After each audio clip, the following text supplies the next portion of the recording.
Hello, everyone. I hope you're all having a good day today. I'm fucking tired. It's okay. It's a Um, slow Friday morning. Everybody's allowed to have them. a slow Friday morning? Yeah. Yes. It's the end of the week. Yep. All here together. All here together.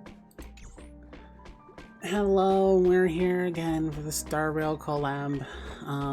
Where we meet. I play through the story. Saris reacts to it. Why are there double ads running Twitch?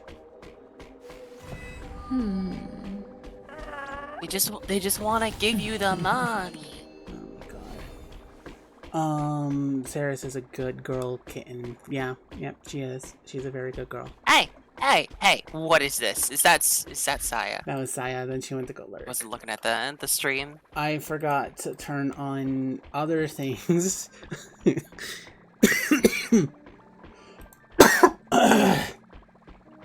My god, excuse me. Sorry for that. Hey, Ian. Hi, Ian. I'm fucking tired today.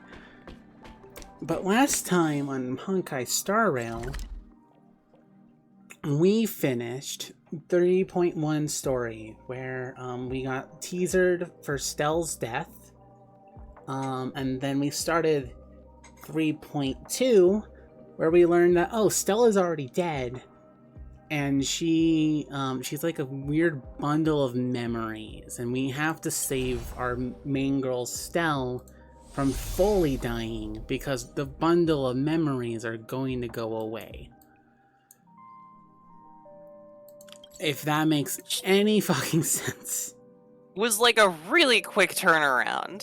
Yeah. Incredibly so. Of like, oh, we're gonna teaser this, and then like 15 minutes later, it's like, by the way, you're dead. You already died. It already happened. Yeah.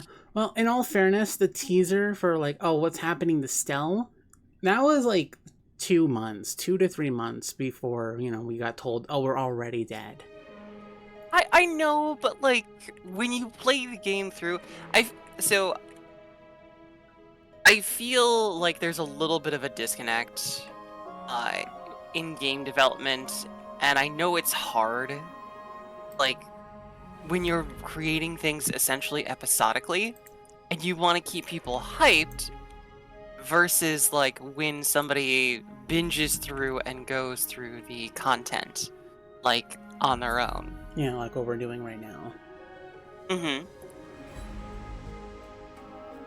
Yeah, I kind of get that. And I wanted to bring up, because we were talking about this before, like a couple of weeks ago. I'm really not that connected to the story that much, or like the characters that much, because we're explicitly told only one of them is going to survive, and we're like, Saya, I'm too tired to fight with you right now. Okay?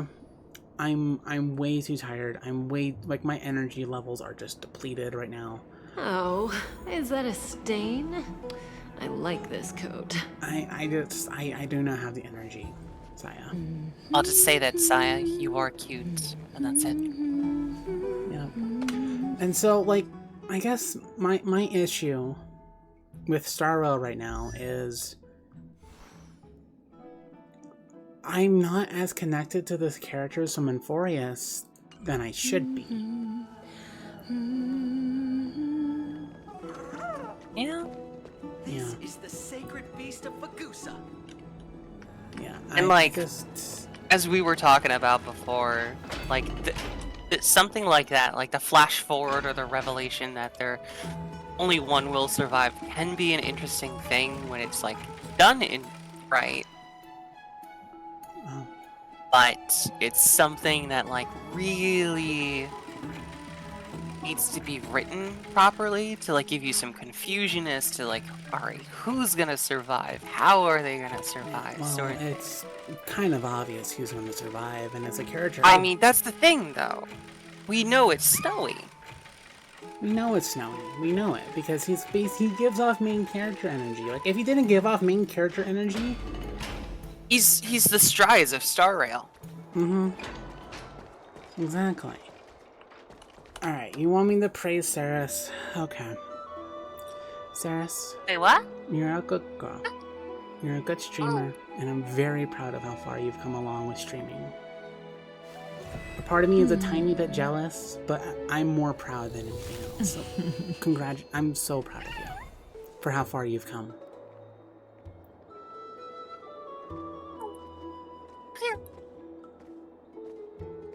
Yippee. She meowed. So I guess I'm sure we can joke about Snowy all we want, and how and how he's so gay for my day, but at the same time I'm like, I really don't like him as a character. I'm sorry. As fun as it is to tease about his main character status, it's just like, I really just do not give a fuck. And I think that I don't know, I'm just experiencing a lot of disconnect recently, especially with like character deaths. Sure, they hit hard, but there is a issue with character deaths. Does that make sense? There is an issue with it in the fact of, if you kill off too many characters, or like you do something that like once you kill off a character, you can never use them again. But then if you bring them back, then it's like, okay, so we can bring back any character we want. Why don't we bring this character back or this character back? And it's just a whole, Star Rail sells itself on the idea of, you collect these characters and they are like, you know, your characters. But if they're dead, why should I fucking purchase them? Why should I spend my hard-earned pulls on your game for these characters that you want me to get invested in, but I can't because they're dead? See, this is actually why I hate to like make comparisons, but again, it's the only gacha game I play. I actually think Fate's core system is really good for circumventing this issue. So yeah, I could see why Starblaze. What the fuck? Excuse me while I gulp down my coffee. You want to try that again? Why Star Rail has this issue is, in Fate, like, they're your servants, but like, servants are resummoned. They're just ghosts of the actual people, sort of thing. They're not actual people. And I actually find it interesting in Fate how they take that concept and run with it narratively to make you care about them. Whereas here, it's experiencing kind of the opposite problem. They're people, and yet they're struggling to make you care about them due to the circumstances around it. Yeah. Also, oh, kitty. Oh, you saw the kitty, yeah. I like Cypher. I haven't even seen her, and I love her. Oh boy, we're going to be experiencing her, I think, soon. I don't know when, but I know that like she shows up. No, those adorable little noises.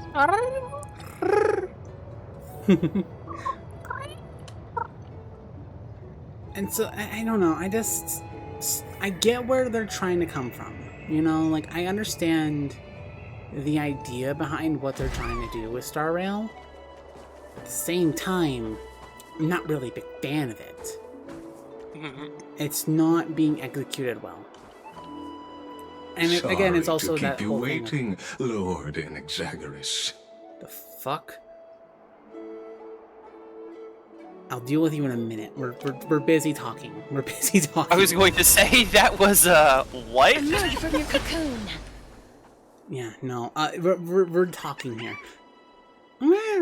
Either way, Excuse me, the gays are talking. the gays are talking. I don't know. I'm having such a hard time like immersing myself in this story. Like, I care about Stell more than anything else. But like, I wish we talked about this before. I wish there was more like hints that Stell was dead, or something like that. Like, I wish there was more of a incentive for us to be like, okay, what's going on with Stell? Like, maybe she has weird hallucinations, or maybe she blacks out and she's suddenly in a different place, and they're like, oh, hey, there you are. You know, that sort of that thing, like sort of something where we care. Yeah. Like, we care about what's happening to Stell, but, like, we don't. It's not a thing, and it's just...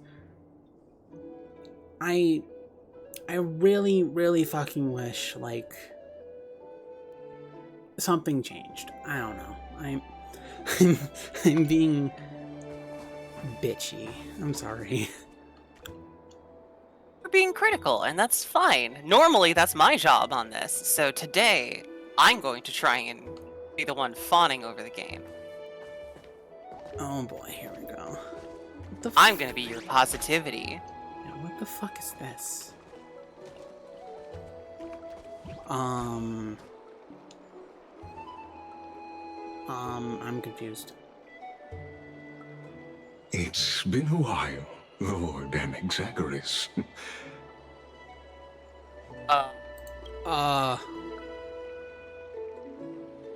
Sir, your chest looks heavy, but you already have arms to hold it. You okay?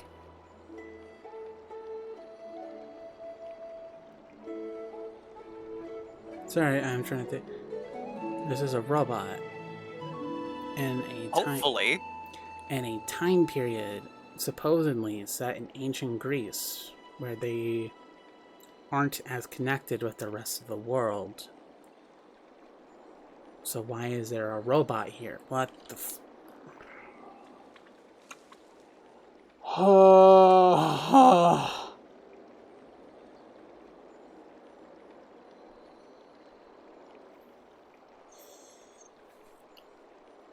Okay. I'm gonna go with Anaxa is genius for 500.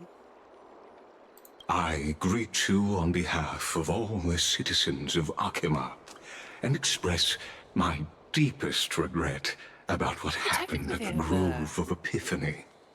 Huh? What is it? The dressmakers, right?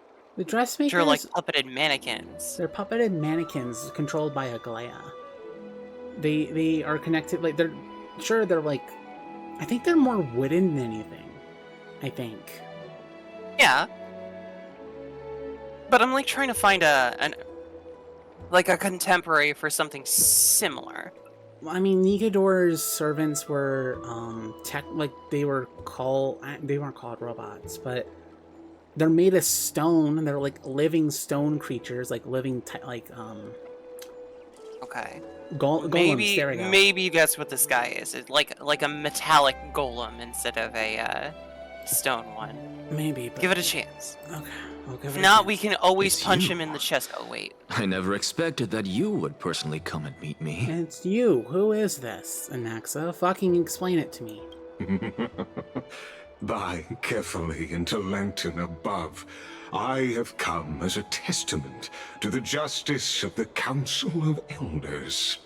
Like, look at this. He's full robot. It doesn't make sense. There are Antikytherians here? They have been a rare sight ever since the Chrysos War. So, Antikytherians, what the fuck? I extend to you my utmost respect, revered Titan. I am Lycurgus, though you may call me Lygus, holding an honorary position within the Council of Elders in Akima, and as the Theoros, Akima. I stand to protect the right of all upright citizens to express themselves freely. You can see them too? You know about us. We Antikytherians perceive the world through the amplitude and frequency of souls. Just as I am conscious that Lady Aglaia is secretly listening in on our private meeting from afar, if necessary, Lord Anexagoras, I can sever the golden thread to protect your fundamental rights. Okay. The demigod should know Something better that would have for such played a better if station. Aglaya was a proper Spare those poor sociopath. threats, and just let her listen to my words. They shall serve only to unveil her own folly. Right, and I forgot Anax is a dick. And this is another thing that I just don't like about certain characters. If Aglaya was written to be a true sociopath, I would still pull for her. Like, I would have still pulled for her. You know, pretty woman. She's a bit unhinged. I would be okay with that. But, like, we don't know Anaxa well enough to be like, okay, why are you doing this outside of you being a dick? Oh, you're just a dick? That's your whole personality? Okay, I don't give a fuck about you. I guess that's also a problem with, like, just such a large ensemble cast. Yeah. Yeah, I mean, you're right. I don't know, May I interpret this as you having a countermeasure? No. I need not any plan, because she can do nothing other than petty espionage. As the Citizens' Assembly approaches, and with Orynyx's fall, any attempt to capture the core flame within me will only usher chaos and calamity. A truth she undoubtedly comprehends. While I, Anaxagoras, serving as the Grove's special envoy to Akima's Citizens' Assembly, have long known the extent of your abilities. Let's forego the formality of asserting authority, Lord Lygus. Lead the way. Very well. Surely Lady Kindness would appreciate such assertiveness in an ally. Anus. She's been waiting.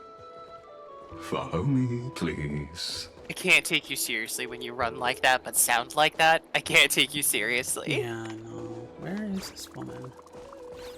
Watch as I frolic, but with my serious voice. Yeah. Is there something on your mind, Lord Anaxagoras? Nothing, really. It's just a question that I contemplate every time before I ascend to Dawncloud. For the Titans, does the falling equate to death? Ah, a pondering truly deep. Time is on our side. Do you mind sharing your reflections with me? No, I don't want to. While all living beings must ultimately face Oh, their he does. demise, Kefali has yet to meet theirs. Their journey continues unhurriedly along this long path. What was that, Saris? I said no. He will. Regardless of your wishes. God damn it. Are you suggesting that Kefali may not have truly passed? Yes. For dying implies an ongoing process, an action. Whereas death signifies a static state, a definitive I termination. don't care. In contrast to mortals, Titans exist on a grander scale of space and time, thus elongating their passage into death. The notion of their fall is but a misinterpretation born of mortal ignorance. Ah, an intriguing concept, albeit challenging to substantiate. After all, Kefali has maintained a profound silence ever since the era Arasa, while scholars and priests alike have conveyed the message of the gods' imminent fall. Why do you speak like this? Perhaps the gods, in their arrogance, deemed it beneath them to reveal their perspectives to mortals. Could you elaborate on your statement? No, I don't give a fuck. Circes, the kin of the Skyfather as recounted in myths, now resides within my brain. Were I to inquire, Kefali would have no cause to refuse. Oh, That very well could be true. But what if the world-bearing Titan still chooses to remain silent? In that case, the myths crafted by the people of Amphorius are nothing more than pitiful jests. Dude, I don't fucking like you. It's worth a try. I believe, and I'd love to witness the fruits of your theory and the change it may bring to this imperiled world. I really just... I do not like it. And Axa, I'm sorry. If they're trying to make me give a shit about him, I don't care. He's... Yeah, like you said, his character seems to be, I'm a dick. It's strange, because they had a lot of potential with, in a world that's so full of, you know, gods and everything, to actually create a complex, atheistic character who has to confront their beliefs while having a god inside him. We're back in the territory of this is not well written, Honkai. Yeah. It's a constant fucking issue with Honkai. Like, it's... At least with Amphorius, Penacony had problems, yes. But at least Penacony had a lot of better story writing most of the time. I liked Penacony's story so much more. Because I completely concur with you on this aspect. If the Titan has indeed met their end, any response from them would be impossible. Why do we need to care about this dude? Okay, so are we debating whether or not Kefali is actually dead? The consensus still seems to be yes.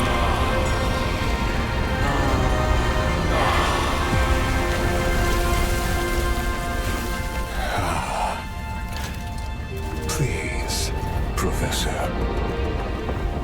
Oh. Okay. So Kefali's not. No, they were talking about going up somewhere.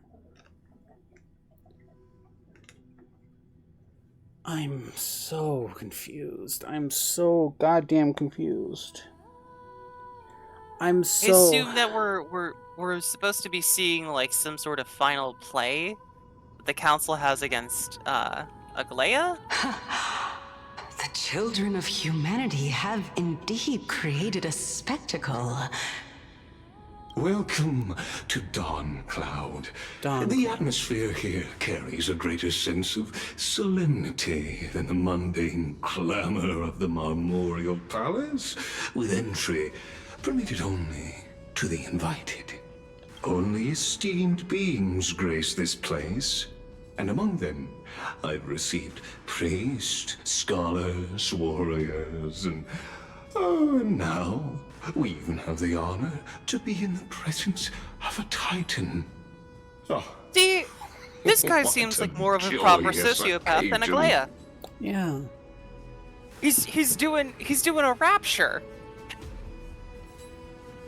He's doing a Bioshock.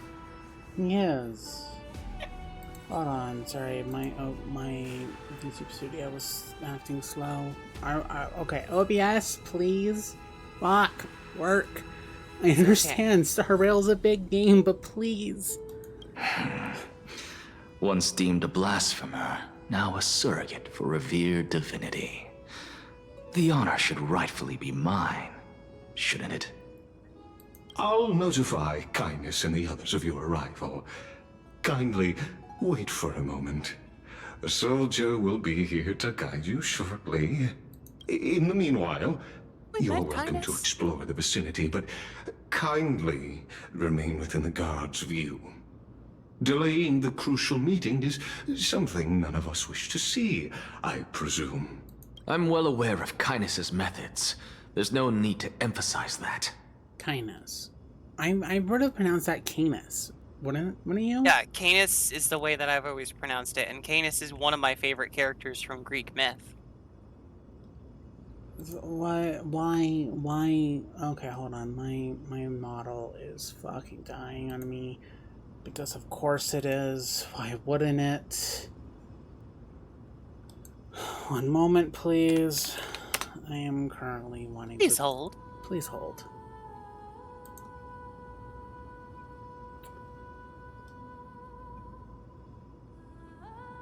I want to get into Fugi, please. Why do I need to re-log in? I re-logged in last time. Fucking hell. Yeah, so my model is just not gonna work today. Sadly. Oh, Yeah, it's okay. It sucks, but what can I do? You know, it's just one of those things. As you wish. Your cooperation is much appreciated. Yeah, I don't know. I just wish I could. Alas, I had hoped for a brilliant plan from you, but it turns out you just left one cage to enter another. She has a point, Anaxa. She really does, Anaxa. She really fucking does. You're being an idiot. You're being an idiot. Save your concerns. I know very well what I'm doing. Do you? Like, seriously, do you know what you're doing? I shall depart to explore the surroundings then. Now that I look around, I wonder if there are any murals bearing my portrait around here. I'm quite intrigued to see how the children of humanity beyond the Grove perceive another Titan. Off you go. I won't be joining you. This Titan appears to be quite at ease. I should investigate the Council of Elders' recent activities first. Be aware, I can hear you perfectly well from here. Nice. Showing off the fact that she can hear you. Okay. Come on, Starrail. Load the map. Load the map. Make sure you keep it safe. Come on, Starrail. Okay, so, like, we're at the base of the Titan, basically. I wonder if they, like, use, like, necromantic bullshit to move his limbs, or their limbs. Like an absolute heresy. Yeah. Yeah. I wouldn't be surprised. Professor Anaxa! Over See, here! those are the things that I would want from a game, from a story that's, like, meant to, like, explore whether or not the gods are gods, sort of thing, through the lens of mortality, sort of thing, and what people are willing to do to keep that alive, Yeah. or use it for their own ends. Like, they have good sociopathic base structures ready here, and they're not using it. Not using it. I'm avoiding. You know what? Faster we get through You're this. avoiding the faster. young scribe? Yeah. Let's just. Okay. Let's just get through this. Professor Anaxa? Word has it that the scholars of the Grove valiantly perished resisting the Black Tide. To find you here safe and sound, thank the fates. You could say it's the fates toying with us. It's only the Crimnoans and Idonians who chase glory through death. But your Idonians. survival is a victory in itself. I'd settle for that gladly. So, are you here to report the incident to the council? I heard that after the Black Tide devoured the Grove, Akuma would be next in line, even with the demigod of strife standing alongside humankind. Tell me, how much does the Council of Elders know about the Black Tide? Once Kindness and her followers learned of Circe's and Orynyx's fall, They proclaimed in the council that the Flame Chasers could no longer stand against the calamity alone. Mm-hmm. Yet, when the Crown Prince ascended to godhood and repelled the Black Tide, she immediately altered her tune, declaring that all was resolved beyond Akuma, with the only remaining menace now being Aglaya and her adherents. They might well make their move at the upcoming Citizens' Assembly. No surprises there, those shifty opportunists. Thank you for your honesty, virtuous student. Okay. Being an opportunist could very well be a facet of wisdom. Shouldn't you be searching for murals of yourself? I've had enough of your prattling. I want more of this. I was really curious to see how you would find the middle ground between both factions, so I came to listen in. He hasn't. He's just said that he doesn't like either of them. Yeah. But I would like more of this, where it's like... Cersei, like, humanizes Anaxa. It's weird. Yeah, I love Cersei as a character. She is perfect. Like, she's one of the best written characters, and it's such a shame that she's not playable. I would rather play as Cersei than Anaxa, honestly. That's it. Anaxa needs a magical girl transformation into Cersei. Yes, I would actually pay for that, honestly. If it was a paid skin, I would pay for that. Turn Anaxa into Cersei and just go from there. Just put, like, quotation marks around Anaxa. Yeah. That's perfect. But yeah, no, I'm loving how Cersei is doing this. Hi, Elma. Elma? I like how Cersei's like poking Anaxa in weird ways. He doesn't like it, obviously, because he very clearly thinks of him as a high mighty bitch, and he is a high mighty bitch. But I like that Cersei is like poking at him to get more out of him, to get more like, come here, mortal. Give me some insight. Come on, entertain me. Like, interesting part is, like, there are parallels there between Cersei and Anaxa and Aglaya and Anaxa, because they very clearly have, like, a history with each other. You know, we joke about it, but, like, Anaxa and Aglaya probably have fucked. Oh yeah, no, they probably hate-fucked each other, honestly. On the regular. On the regular. Made Tribby uncomfortable sometimes. Miss Aglaya? Why is there a tie on your door? What are we supposed to do with this knowledge?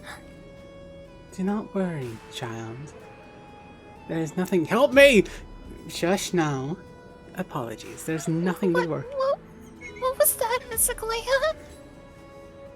Nothing to worry about, dear Tribios. Ah, I heard Castoris needed your help in the library. Could you go over there, please? It's just, like, treats Trivy like the child that they look like instead of, you know, the 100-year-old being that they are. Yeah. I'm convinced of that. That, like, even if Trivy is, like, as old as they are, like, they still have some childlike tendencies. Yeah, and it's just like we're talking about characters and their relationships, Alma. This is normal for the Star Rail streams at this point. I was gonna say we're writing a better story than Star Rail is using right now, honestly. Yeah, we're really writing better fanfic than Star Rail right now. Yeah, I agree with you though. Like, I imagine like the bits and pieces of Trivios that got split off. I bet you like her not. Actually, she probably wouldn't even have knowledge of how intercourse works, because she was trapped for so long. So she would even notice, like, okay, what? Also, like, she's aging backwards, essentially. Like, the way that she talks about it is like she has Benjamin Button disease. Mm-hmm. So I imagine that, like, knowledge is lost to her over time. Like, I mean, that is one of the things that did... progressing the way that she does. Yeah. sexual knowledge definitely would be something that gets lost. Yeah, and that was one of the things I was kind of brought up during the whole Trian stuff. Was like they were losing knowledge, they were losing memories, and so it was just something about it, you know. But going back to Anaxa and Aglaia, you know, yes, they probably have a history with each other, and I'm loving that Cersei is kind of like the other side of that relationship, where she's like the outside party who's looking like, oh, well, this is interesting, and that's like, stop looking there. No, it's too interesting. I didn't expect you to be into that. No wonder why she doesn't like you. Oh. Yeah, just like there's so many interesting things that you could do there. Like you could have Anaxa eventually like come around to Cersei, and for her to point out, well, you know, you have a very similar relationship with that gold-haired girl, and him being like, no, I don't. Oh, come on, Anaxa, that's not logical, now is it? That's not logical. That's Search your feelings. You know this to be true. You know this to be true. No. She's the reason Titan. So she would reason with him about why he actually cares about Aglaia and not hate I know. her. I just wanted to do Darth Vader quote. Search your feelings, Anaxa. You know it to be true. No. I am your mommy.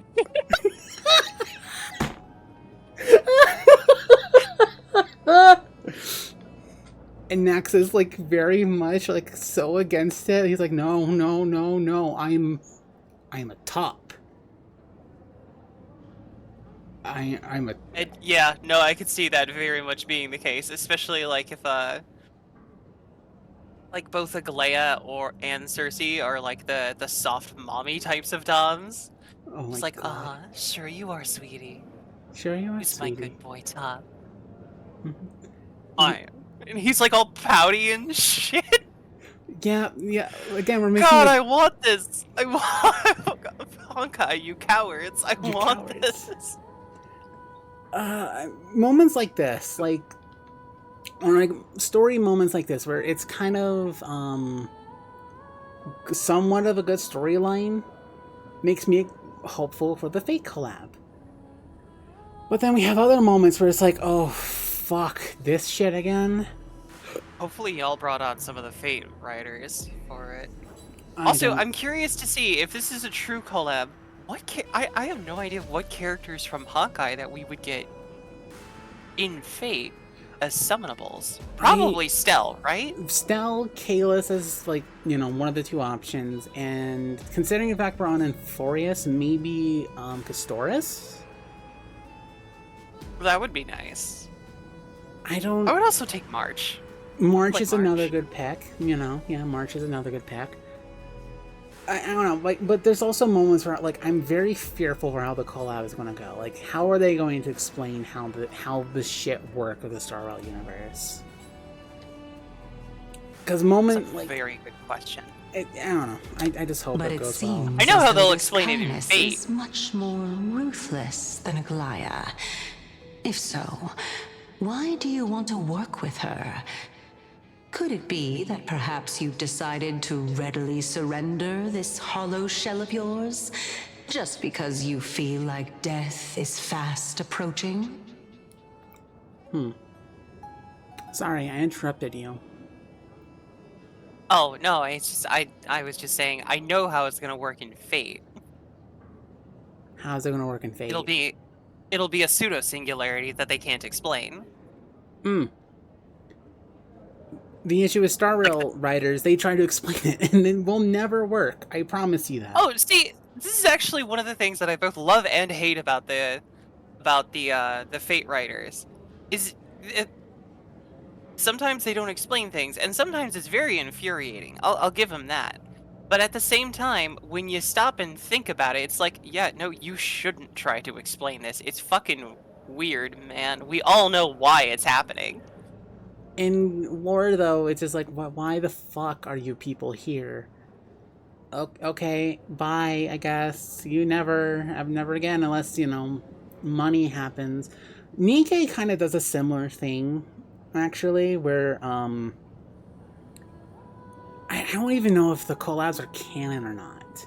I don't think they are, so they kind of write it off as a non-canon story. See, for us, like, it's always canon. Everything that happens is actually always canon. Everything that the Fate writers write is canon. And I actually have a lot of respect of, like, they don't do takesy backsies on that. Mm-hmm. And they're just like, no, we know our story is spaghetti, and we're okay with that. Yeah. But like, in Fate, it would be described as like a pseudo-singularity, or as like a dream across time and space. Because that happens a lot with the Master. Or like, they've entered other people's dreams across universes before. That's how they did the Melty Blood collab, like a while back. Like, the Master got caught up in basically a cross-dimensional dream. Gotcha. With the nightmare from Melty Blood.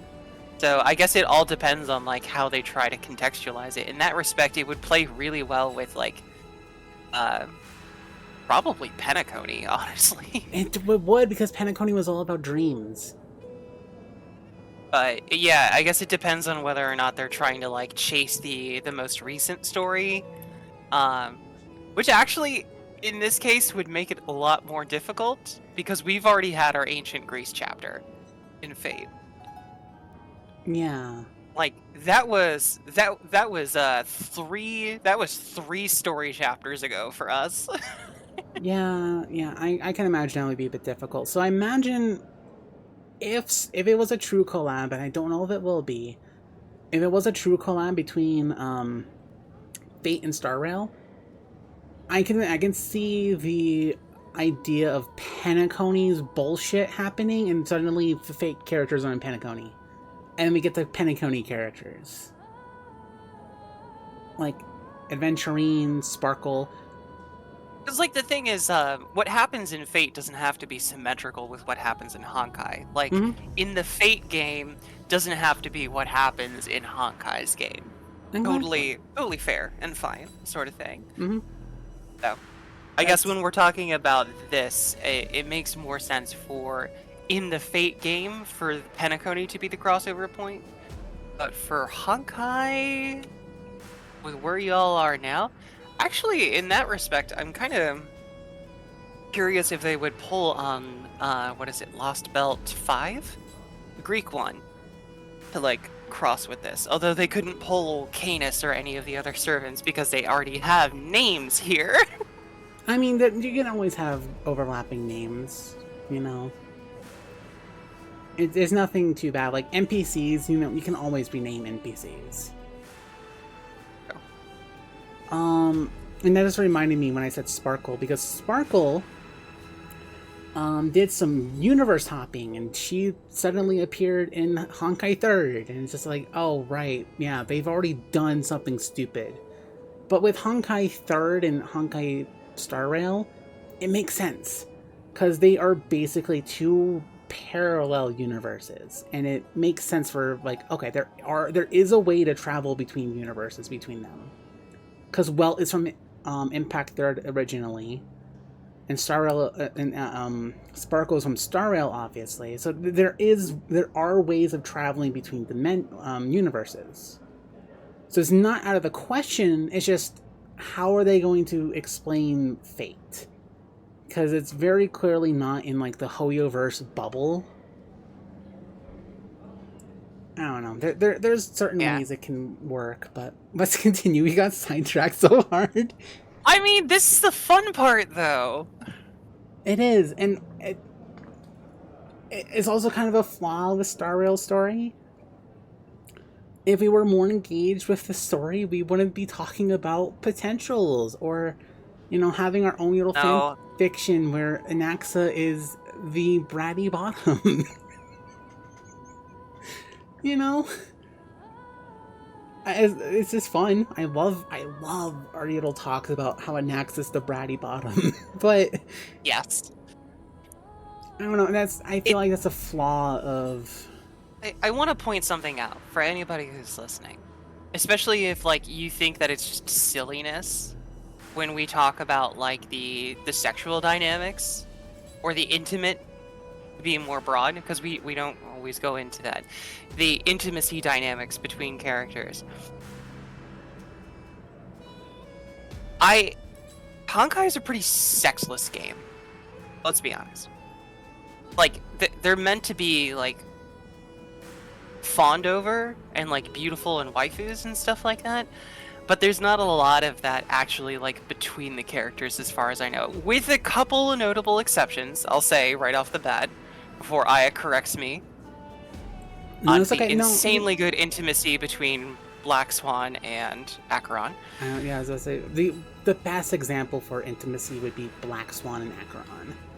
But the thing is, that example kind of shows why, at least from my perspective, why I like to talk about this kind of stuff in games, even if people are like, oh, that's not what the game's about.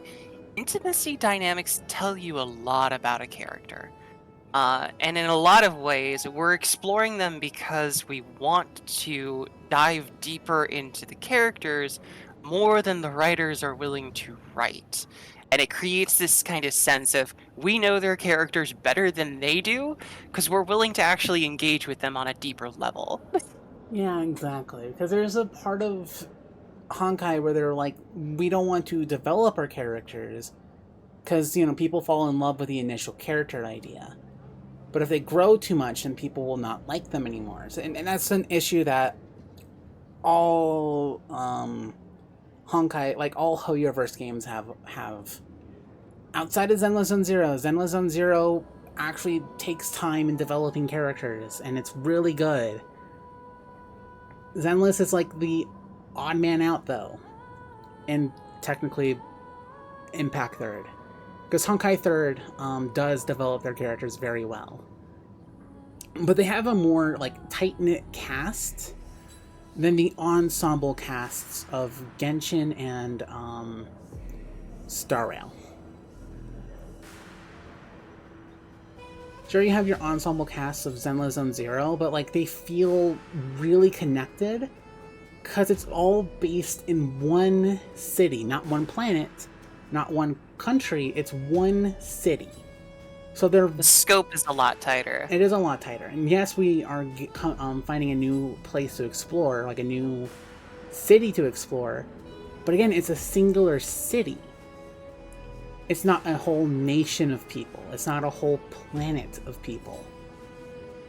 So the scope is a lot smaller, but because it's so small, you have events where characters you never even thought about meet each other, and they interact with each other, and I love that, and I wish it happened more with Star Rail. Like, I wish characters from Eureka 06, like Branya or Sela, interacted with characters like Acheron or Black Swan, something along those lines. But it never happens because the scope is too big. Yeah. I think it goes back to, like, what we've talked a lot about before with Honkai having, well, Star Rail in particular, having this issue with long versus short, like story writing beats, and really Star Rail seems to be best when it's in like that middling territory. They're not telling the story of the world with these broad themes and like big slow beats as well, but they're also not getting those nitty-gritty moments between like characters because they're not engaging with them as deeply, and they won't let certain characters interact with each other. So they're really kind of just in the middle. Yeah. So, like, I really like what you said in there, is that like the kind of how it changes based off of the scope of things. A series of games that I always really like the writing for, or most of the time really like the writing for, is the Fire Emblem series, which is largely based on, focused on like continent spanning like war sort of thing. And the story has a lot to do with that, but they engage in like those smaller character beats through their own systems, so they do long and short incredibly well. Honkai is like the exact opposite right here. It's only in the middle, and it kind of feels like it fails at both. Yeah, and while I do love certain moments between characters, like Penacony was really good for how it interacted with its characters, because they were characters from all over different planets come and meet like different factions and shit, and you get tension because there's tension between Acheron and Aventurine. You have tension between Swan and Aventurine, Swan and Sparkle, Sparkle and Aventurine. You know, you have all this. Everybody with Adventurine. Like I'm just using Aventurine as everybody loves the Pop-Tart boy. Yes, Aventurine is the best punching bag. But because of how they handle their story with the different factions, it felt a lot more connected. Like these characters would interact and save the day. Boo Hill was kind of a weird introduction, but then like he met with Danny, and all of a sudden like, oh yeah, no, that makes perfect fucking sense. He would of course get along with the Astral Express. Mm-hmm. And like character connections like that are just so wonderful, and I wish we had more of it. And I understand why Star Rail with Inforius, they wanted to kind of tell their own secluded story. But at the same time, I really wish Inforius wasn't enclosed. I really wish that we had more characters, like, maybe not more characters, but more bouncing off of from characters that we care about already. Instead of just Danny and Stell. Well, and they're not even really bouncing off of Danny. Like, what we talked about before. They're really underusing Danny. Yeah, we're really underusing Danny. Very much so. Yeah, and I meant to bring this up on stream, actually.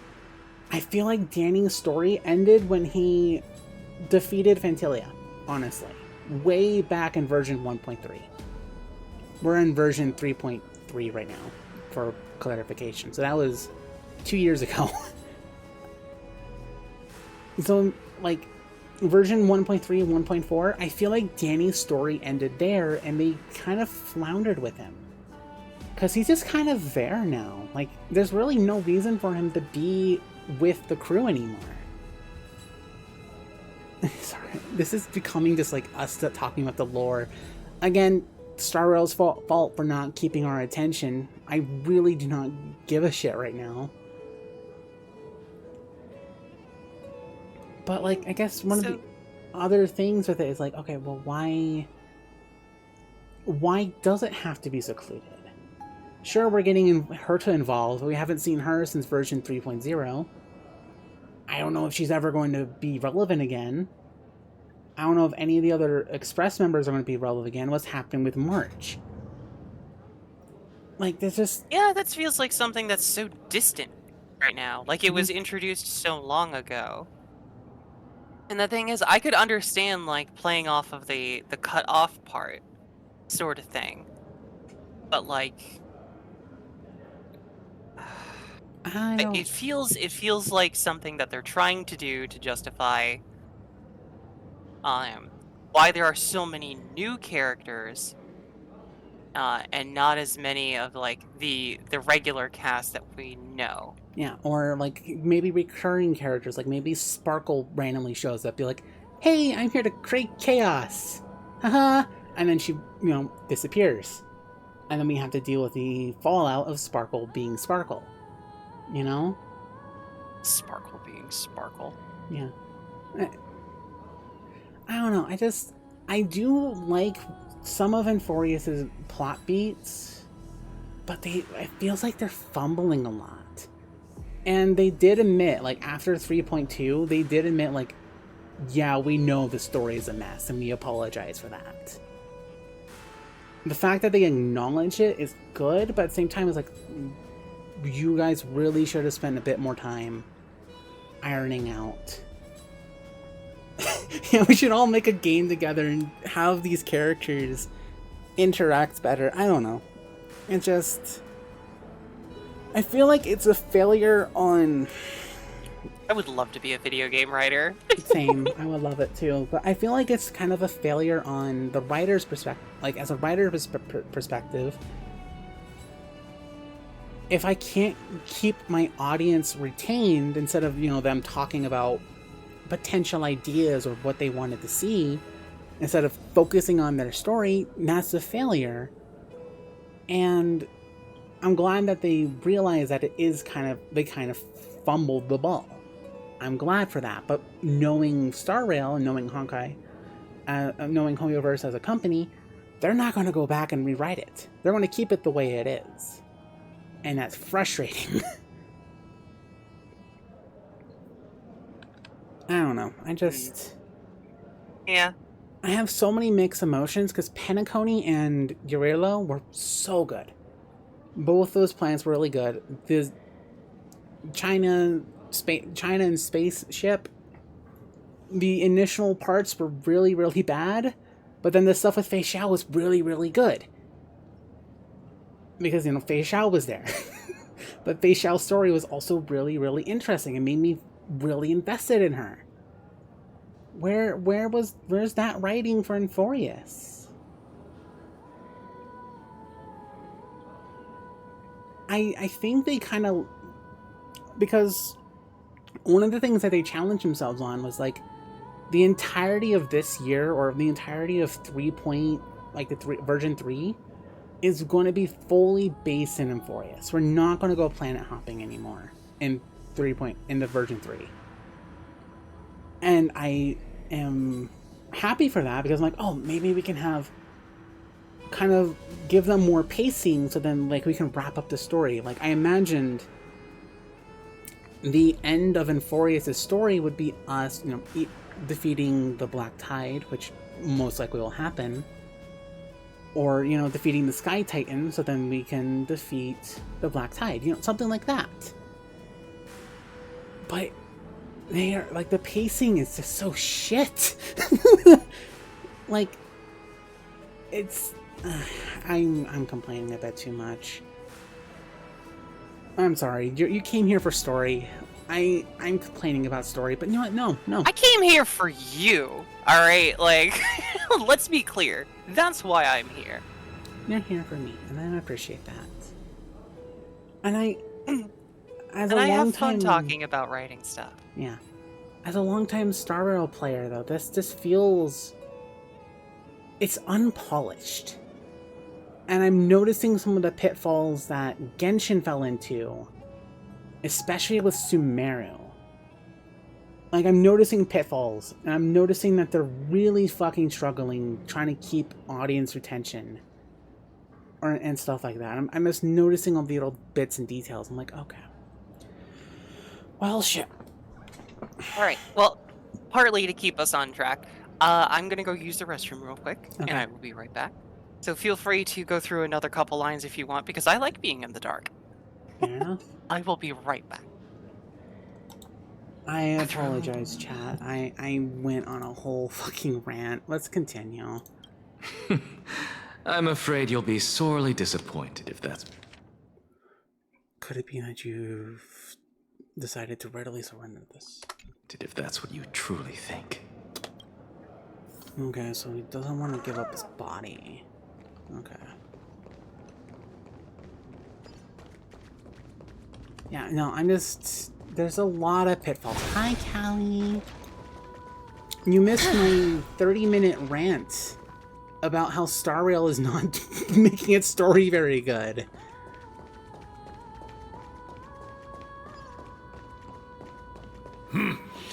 Even blasphemous scholars can come here, it seems. Looks like my presence here is quite... unwelcome. Alright, I lurk you while you work. Unwelcome. Okay. Enjoy work. Or, well, good luck at work, really. It's not enjoying, really. Catch.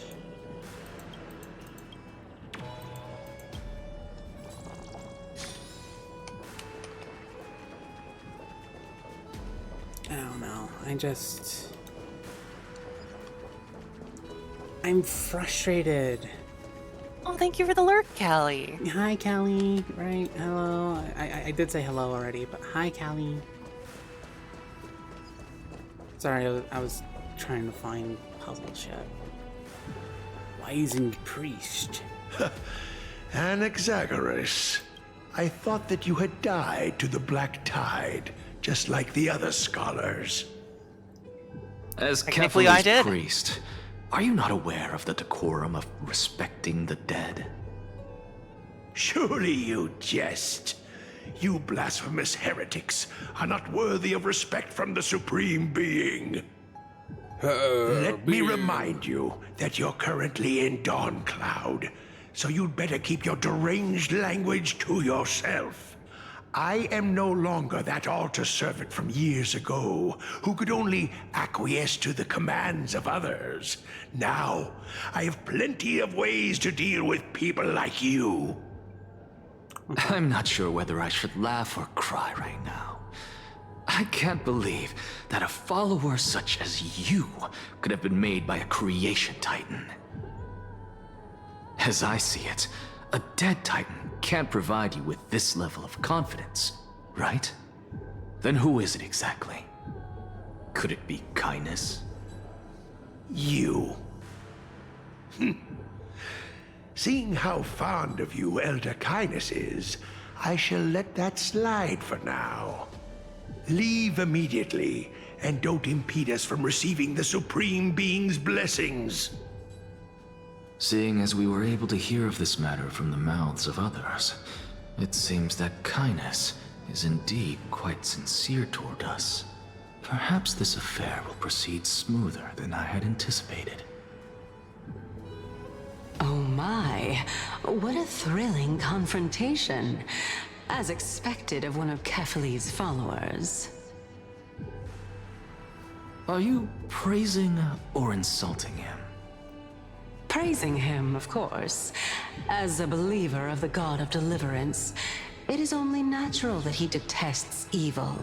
Hold on. Oma, you want praise? Okay. You're a very good girl. I'm very proud of how far you've come along, and I know that things are super tough right now.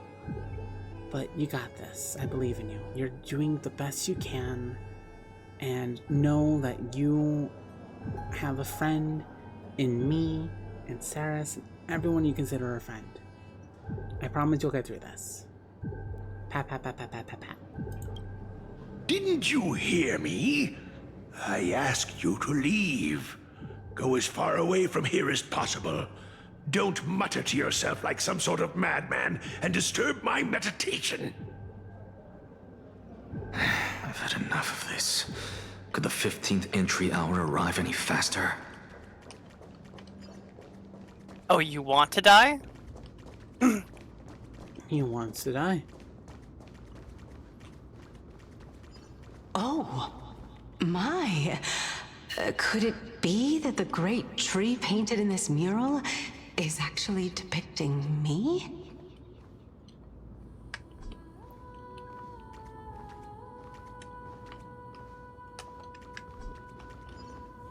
Every plant, every tendril, no, even every leaf could be the embodiment of Circe's. As a result, mere mortals who did not know what the Titan actually looked like chose to paint them as a giant tree instead. Their wisdom was portrayed as bye, fruit Alma. to Thanks for symbolize stopping how they by. shared their knowledge equally among the masses. Such exquisiteness indeed. This mural is quite abstract. I really can't tell whether you are praising or demeaning yourself. Now I'm quite curious whether the Reason Titan has studied figures of speech before. Of course I find such stylistic devices interesting. For all we know, this could be the answer to the question, what exactly are we? I didn't know that was a question that you were I'm asking. not willing to admit that I could look this ugly. I thought it was one of the questions that made Circe kind of choose Anaxis, I think? Or Naxa? It's like, because he wants to know what exactly are we, and she's like, that's a question I've been wondering myself. You. I'm choosing you. And then, you know, she forced her core flame into him, and he's like, fuck. It's okay. Anax is used to having things forcibly put inside him. Oh my god. Was this the reason why you failed in your attempt to refine my soul when you were ambushed at the Grove? Since you are aware of this, why did you save me back then?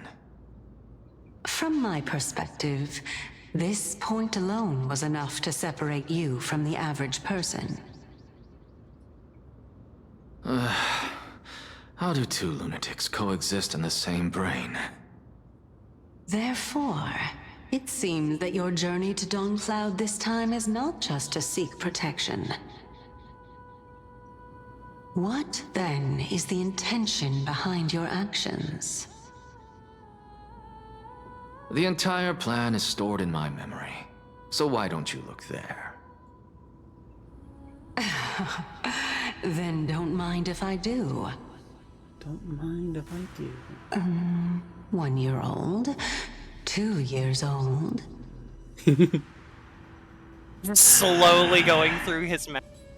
Every memory. Oh my. Even a member of the preeminent 7 sages must hug his Dromastal to sleep? How interesting. Oh? That's enough. Okay, I like this. This is good character writing here. This is incredibly good writing. Oh, even the most arrogant little bitch I've ever met needs to sleep with a dolly? There's nothing wrong with that. Just interesting. Noting that down for later. And Axis. Oh, I see. As you've grown up, you've graduated from a Domus doll to... what is this? A dressmaker doll? Oh no. No, it's not even a doll, it's a body pillow. Oh. Just an entire mannequin in an Axe's bed, just to simulate, like another human being there. Weird. She's dressed very similarly to Aglaya. And Axe is probably like blushing behind that mask, but he's stop. like sitting there muttering, of course they are. All of them are. All of the dressmakers are dressed similarly to that woman. He doesn't even say her name. That woman. You mean Aglaya? Don't speak her name. Aglaya. Stop. Aglaya. He gets all flustered. I want more of unusual. this. Your soul is actually trembling. This must mean that behind this toy hides a secret that nobody knows, right? Ooh. Since our days are both numbered, I don't mind telling you more about it. This is a present that my sister gave to me. It's a doll that was made to look like our family pet. Oh, that's actually that's. So there are other members in your family, eh? Are they also living in Akama? Don't you just love to pick through my brain? Go on, continue flipping through my memories. It won't take long. You'll discover the answer when you reach the memories of when I was 5. Oh, the black tide is everywhere. I can't bear to look. When I was young, I couldn't accept this outcome either. Georios, Aquila, Kefali, and you, of course. Although I prayed to every titan that I could think of for help, my efforts were ultimately futile. This...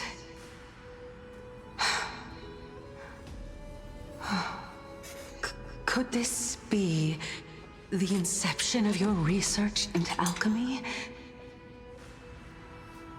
Indeed it was. Everything started from that verdant courtyard of yours. When I was pursuing my education there, I naturally also came to learn of Thelesis' theory as well. Scholar of the First Sin. I remember that person. He was the one to come up with the concept of souls, right? The first Dark scholar. Souls. I know, I was making a Dark Souls joke. Oh. Instead of first scholar, scholar of the first sin. I mean, it could be viewed as sin. Not only that, he also believed that life, as well as the composition, movement, and transformation of matter, all stem from souls themselves. This is why I thought that, since all living things stemmed from the same origin, why could I not sacrifice myself in order to resurrect my nearest and dearest? Oh, so he tried to do human transmutation. There we go. That's the word I'm looking for. I did it, teacher. But this is absolute blasphemy. Regardless of how much freedom the Grove provides, such an act could cause you to be burned at the pyre. Lovely art. One of the things I'll always praise is these stills, and I wish we got more of them.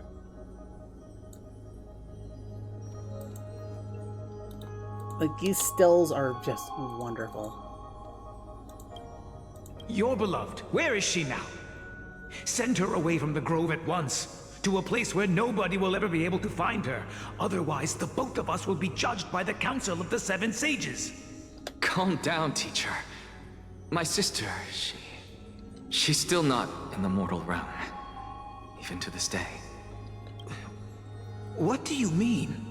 It was naive of me to think that I could snatch the deceased from Thanatos' grip by merely sacrificing one eye. Equivalent exchange. Oh God! All I received You for said that it. price He said it. has been an opportunity to see her for one final time. Nothing more. He said it. So yeah, no, it's exactly what I thought it would be. He tried to revive his sister and said, you know, oh, cool, I get to see my sister one final time. Oh, I lost an eye. Cool. Let it go, Anaxa. As one of my best students, I cannot watch you go down the wrong path without doing anything to stop it. Never do something taboo ever again. Don't disappoint the deceased, and never harm yourself. If you can do that, this classroom will still be yours, and you'll have a chance to live out your own life.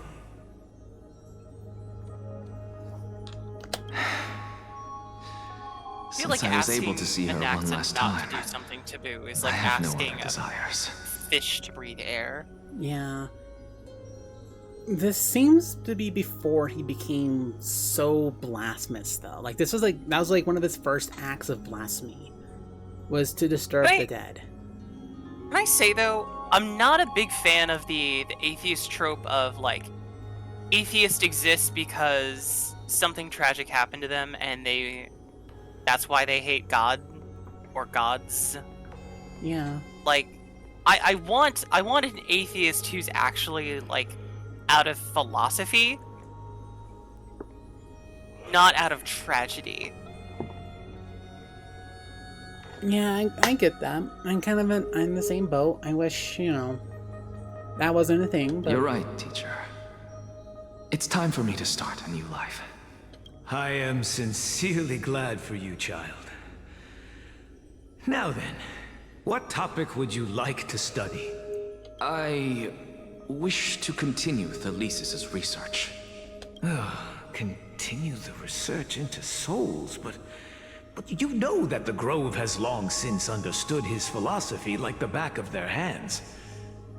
Even if you continue digging into this subject, your efforts will likely be futile.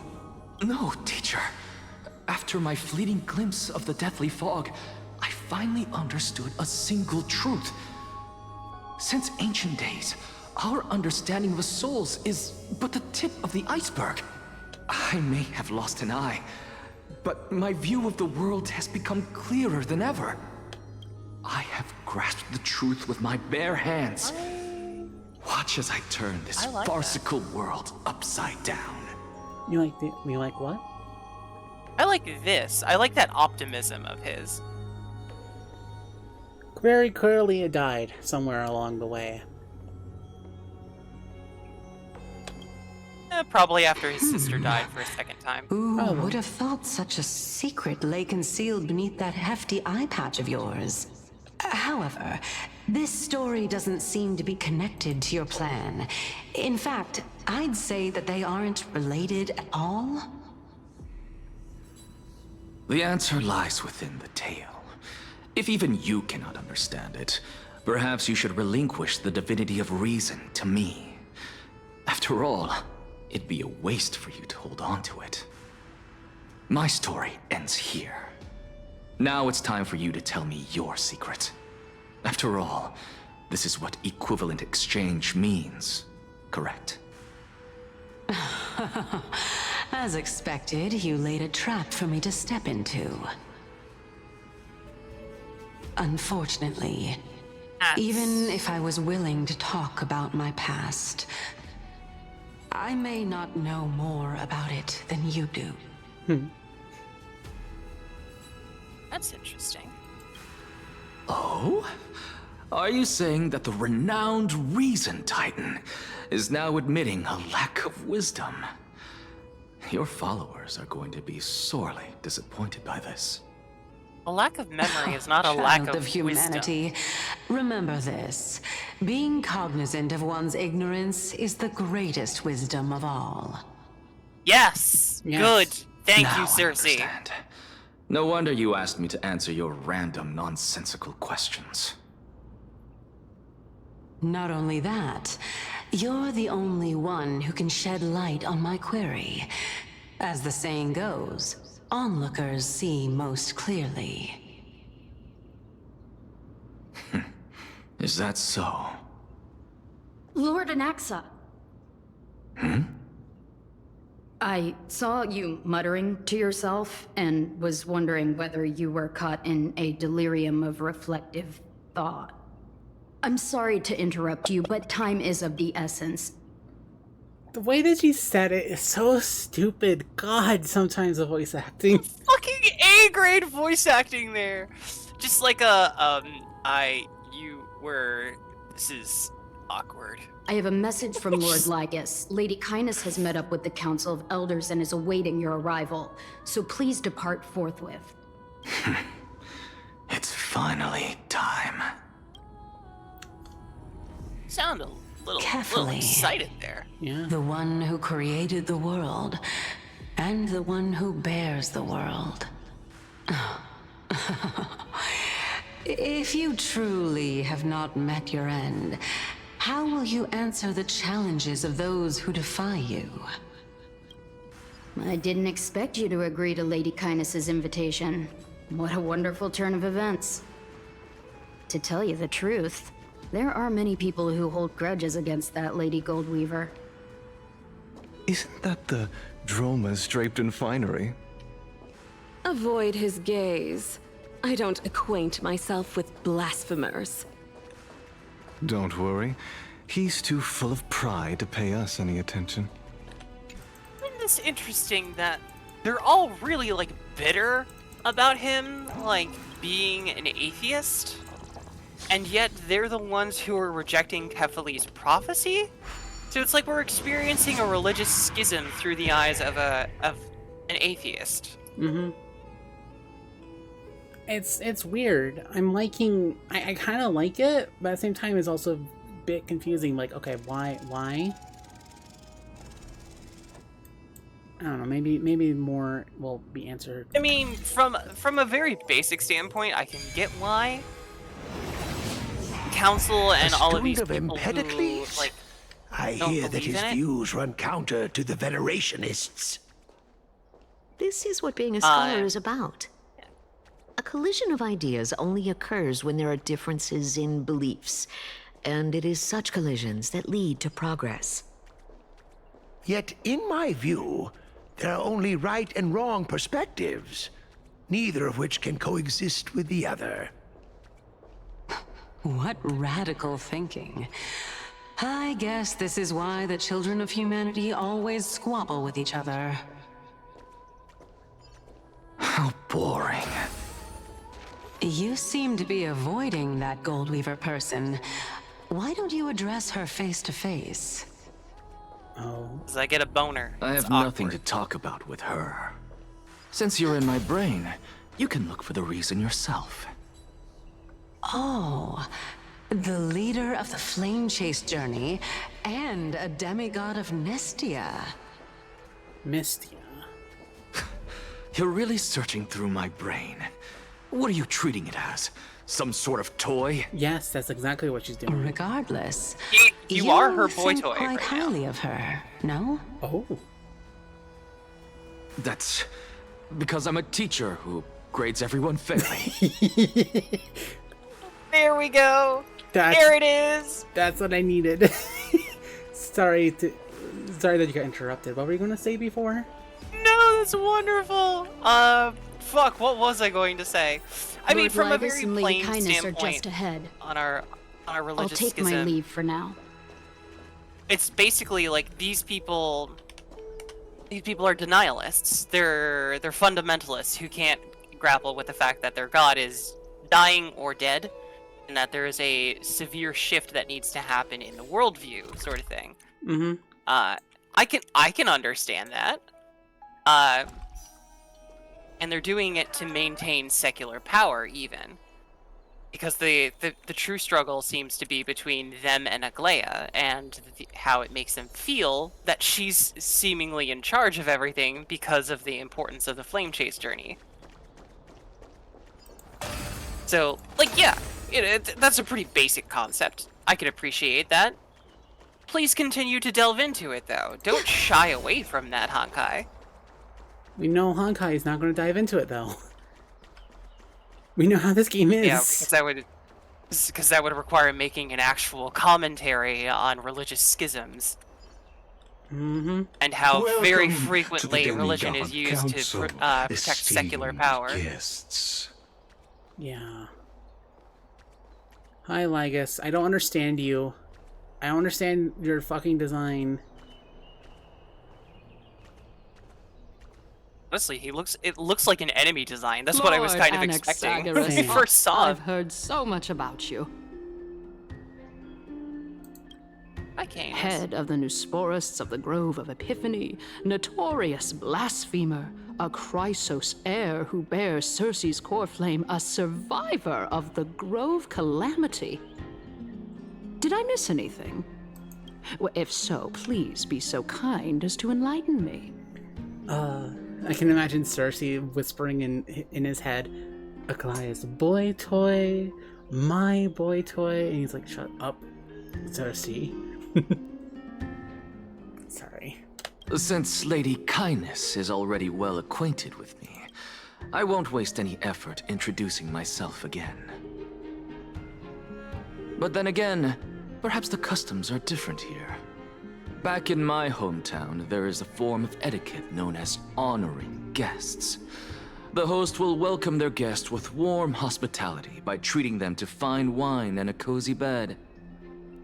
And yet, ever since I arrived, I have not been welcomed with warm courtesy or ceremonial gifts. Instead, I am met with intense scrutiny. Even more absurd, the host has sharpened their blade and instructed their servants to lie in wait in the shadows. Perhaps you intend to cut open my heart, retrieve the core flame, and then hold a grand feast for all of the guests. Everyone, stand down. We want to devour you, Anaxa. Not that way. Yeah, exactly. Thank you for understanding.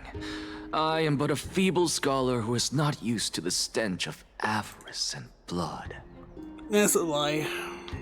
No need to be humble, my lord. From my perspective, your courage and gumption are worthy of the reputation of the Seven Sages. Your bravery is more than adequate to accomplish our perilous endeavor. So, you wish to start a war? Well, since the Chrysos heirs are calling for war, we will respond in kind. Conflict is inevitable. Since Aglaya endeavors to suppress the virtuous commoners with blood of gold, we will not hesitate to display the rights and metal the citizens of Akama are so entitled to. As to your question would of play whether better peace if is still Aglaya a was viable actively option? committing humanitarian Well, crimes. to that, I can only say this. Everything hinges on the next citizens' assembly and whether they have a sudden epiphany amid the clamor of the masses. Yeah, this would work more if we saw more of Aglaya's like willingness to fucking kill anyone who dares step in the way of what she calls safety. You know? And since you, as a Chrysos heir, accepted our invitation, you have indeed given us a glimmer of hope. What brazen arrogance. What you're saying right now is worlds apart from what you were saying before you retired your cleaners. I don't deny it. After all, they're responsible for cleaning up any threats, and just a moment ago, you were on the side of the Chrysos heirs. But now that you're an ally of ours, we can continue talking somewhere else. As you know, these walls have ears. I was fortunate enough to have the opportunity to discuss a treatise about the Venerationists with your teacher, Empedocles. Yet, it seems you subscribed to the Nusporists instead, Lord Anaxa. I've heard that this school of thought is one with many detractors. It's normal for ideas to have supporters and dissenters, just like how there are two types of people in this world: geniuses and dimwits. Well, he sounds a lot like Ratio right now.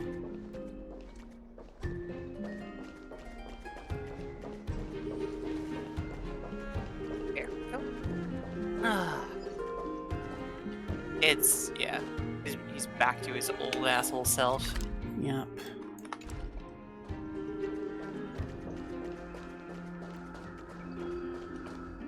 Welcome back to the hub of the Demigod Council, Lord Anaxagoras. Surely you remember that countless eloquent orators have stood in this spot before and emerged victorious by stoking public sentiment with their words. And yet there have also been innumerable blasphemous philosophers who set themselves up for failure because they refused to defend their actions. This tiny stage is the most profound embodiment of Akama in centuries. In 15 days, this site shall also become the most important, as well as the final turning point in Akama's history. May the both of us carry out our duties with honor and lead the masses back toward the Erechrysia, a golden age with no death, strife, or trickery. Oh my. No death. 15 The days death and is one of the nights. Titans. That aligns perfectly with the date of your demise. Could such a coincidence truly exist? He's way too excited about that. She's like, oh, this got spicy. But Anaxa, they're planning on celebrating your death! Anaxa, what are you gonna do about it? Looks like you fucking were the dipshit all along. But Death is a Titan. Strife is a Titan, the Titan that Maide took. And Trickery. Yeah. Well, we're about to meet her soon. Using death to prove myself fits my intentions perfectly. What strong conviction you have, as expected of the hero who dared to stand up to the Gold Weaver. As expected, she misunderstands you. That's enough, Lady Kindness. Dispense with the niceties. I only accepted your invitation so that I can serve the commoners alongside the members of the Council of Elders. Don't test my patience with such superfluous formalities. Well, you say that now, but surely you also require my aid as well, so that you can stay alive even when being pursued by the Golden Thread?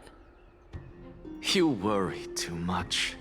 She won't show her hand too freely. Oh, bitch, I'm already she dying. still needs to garner Oh, you support dumb from the fucking masses bitch. at the My Citizens' body's Assembly. decaying as we speak. I think I lost a toe somewhere back there. I'm literally a corpse. I think I lost a toe or two on the walk here. I'm literally turning to ash. What if he just like took off his head and pulled a Even Dilla someone head? like me Oh my can God. tell that only a sliver of her humanity remains. Surely you're not asserting that she will definitely act in a rational manner. Again, this would make more impact if we saw Aglaia Yes, be... Aglaia is cold, but yeah, I mean, she's still human. She still cares about Tribby. She still cares about like other people's survival. It's like not. They're treating her Aglaia like she's not human over the fact that she was willing to protect the prophecy once, and the fact that like she is just okay with the fact that like they're all gonna die. Yeah. And like we've seen her care for people too as well. Especially like Castoris. She seems to really care for Castoris. She really cares for, you know, Tribby and, you know, the whole group of them. She does seem to like really care about like Fanon too. Yeah, and she's starting to care about, you know, the Trailblazers, specifically Stell, because Stell has become one of the demigods, and she's like, okay, well, shit. This was unexpected, not in my plan, but okay, well, fuck, I was wrong. Yeah, and it's like the game is trying to frame that as, oh, she only cares about you because you're willing to accept like the responsibility of becoming a Chrysos heir, and that's the only reason that like she cares about you. And that would play better because she was hostile to Stell. Like if that was a little bit more prominent. But we also got to see how she just like is more hostile to people in general who dissent against her. Yeah. I don't know. Like non-Chrysos heirs. We only see Aglaia really interact with Chrysos heirs. So we don't get that feeling. No, we don't. As you're no doubt aware, Aglaia covets the core flame that I possess, which makes it the bargaining chip that allows me and the rest of you to negotiate with her. However, in return, I'll need the Council of Elders to support me as much as possible. Naturally, this includes the guards as well. You're well aware how valuable Cersei's core flame will be in the era Chrysia that you are desperately pursuing. Talk is cheap, so you'd better act prudently as well. I understand. After all, this battle of wits is just a means for each party to acquire what they need. As long as your request is reasonable, the Council of Elders never shortchanges its allies. Since we're both intent on mutual cooperation, let's not mince words and just speak plainly to each other. I Let's wish you decide all how much would. we can secure Yes. for ourselves and how much we're willing to sacrifice, like true philosophers, with our words and wisdom. Let's begin then. Continuing from the earlier topic, let us discuss our common enemy, Aglaia. She is the second most experienced Chrysos heir across the whole of Akama, who has gradually lost her humanity to the ravages of time and the ablation of the core flame. A formidable opponent indeed. Admittedly, there is ample reason for her to take your life. Yet your previous reasoning is quite sound. As a seasoned political animal, it's unclear whether she will actually cross that irreversible boundary. Moreover, she still needs you alive so that the Titan's trial can be completed. Is there anyone present who can swear by the sacred vow of Kefali and guarantee that you weren't in league with that woman before coming here? Are you just trying to pull the wool over our eyes and aid her in her savagery?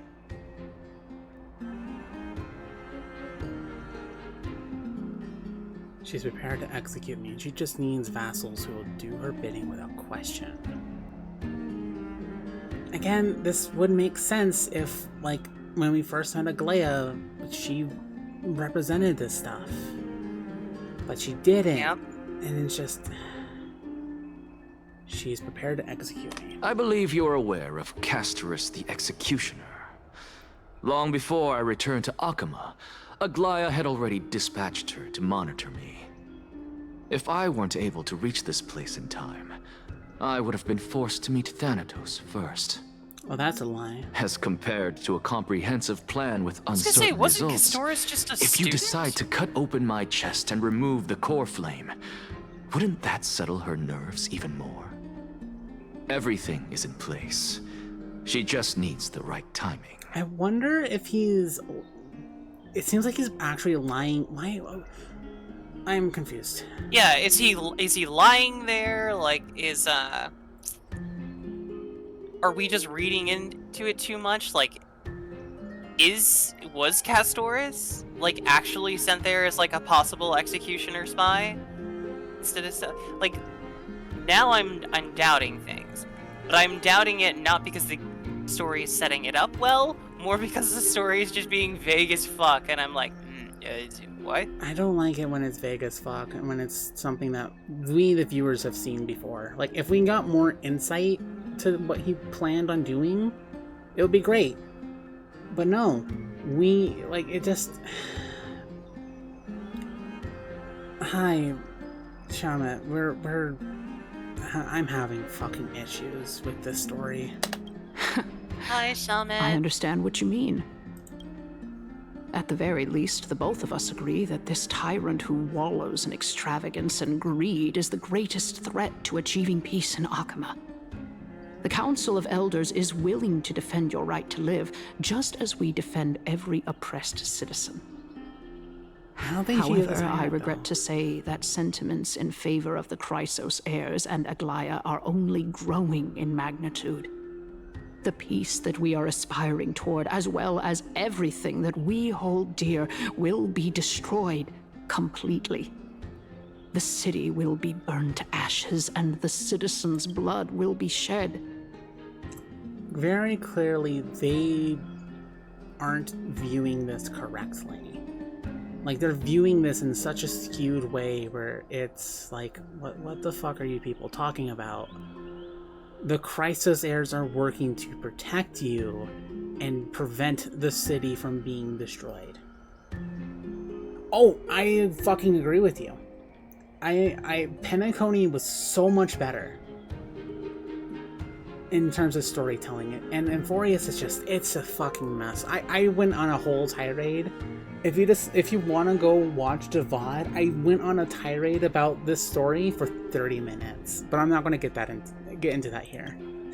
Tell me, what are you willing to do for our esteemed citizens so that they can vanquish the enemies of our fine city?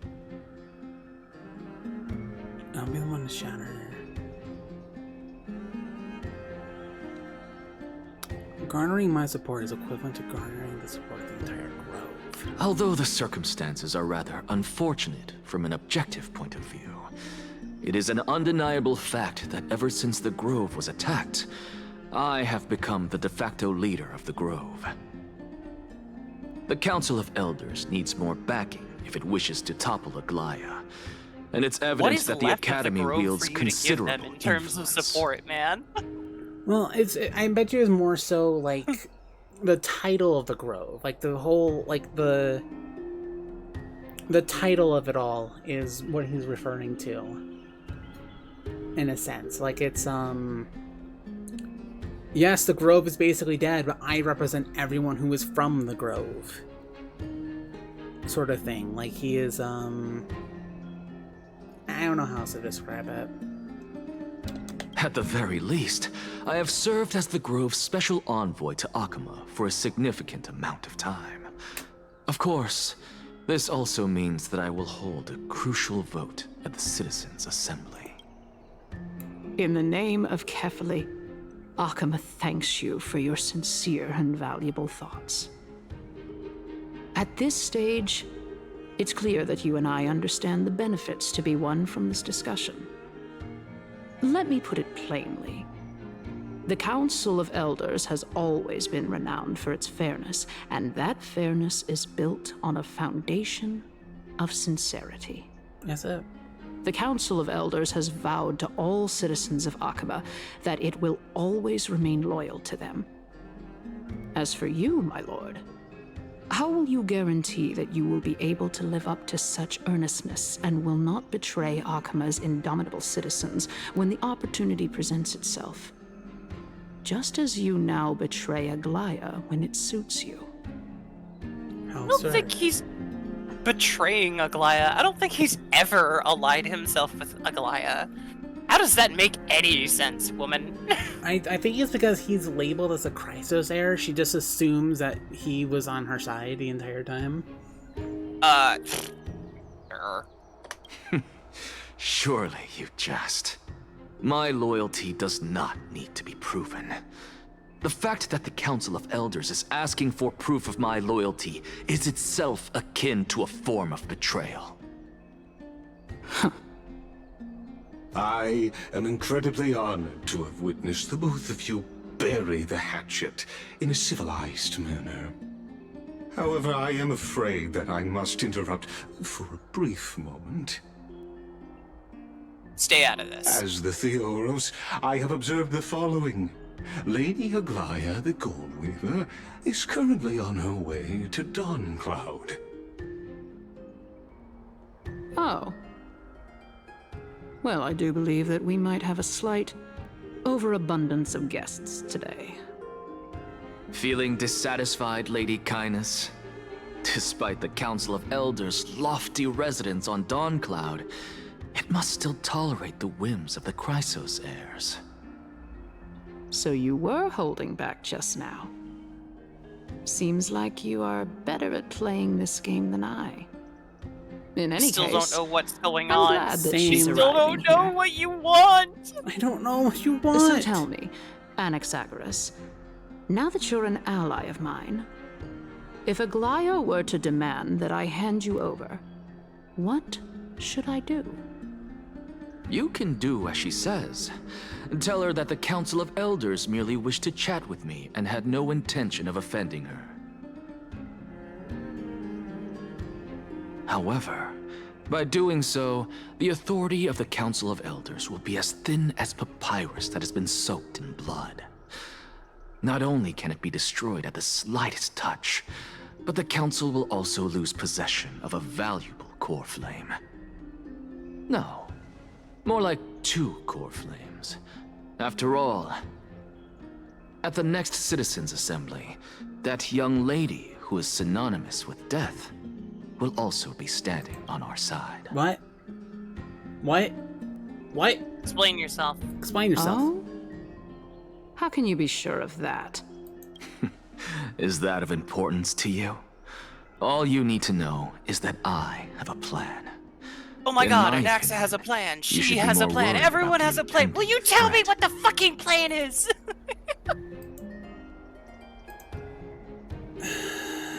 Sorry. I just had to, like, get that out. No, you're fine. I'm frustrated. I'm so fucking frustrated. I hate it when the Star Rail does this shit. It's the layers upon layers of all of these things. I get that you're wanting to have a mystery, but, like, the only way a mystery works if we have some sort of idea of what's happening. If we don't have that idea, then suddenly the mystery is just shit. If Aglaya can seize me in full view of the masses today, she could also dismiss the entire Council of Elders in one fell swoop tomorrow. If that happens, the discussion that we've just had will turn into an utter joke instead. Is this the outcome that you wish to see, Lady Kindness? Fine. I will handle this matter appropriately. But you do best to remember this. Fool the people, and karma will be on your tail. I'll overlook it this time, but don't count on there being a next time. Unless, of course, you crave cruel punishment and consider suffering the perfect state to ponder the true nature of souls. I mean, he definitely does seem to be chasing. Well, what do you know? That happens to be one of my rare talents. We shall see, then. I'm so confused. Ah, I've got to say that you've managed to really impress me again. But shouldn't you be going after more? I don't know what's happening. It's making me so uninterested in the story right now.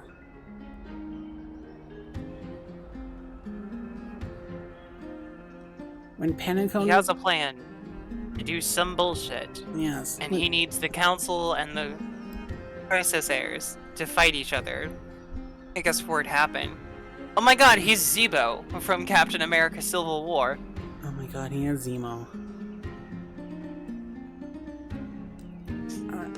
I don't know.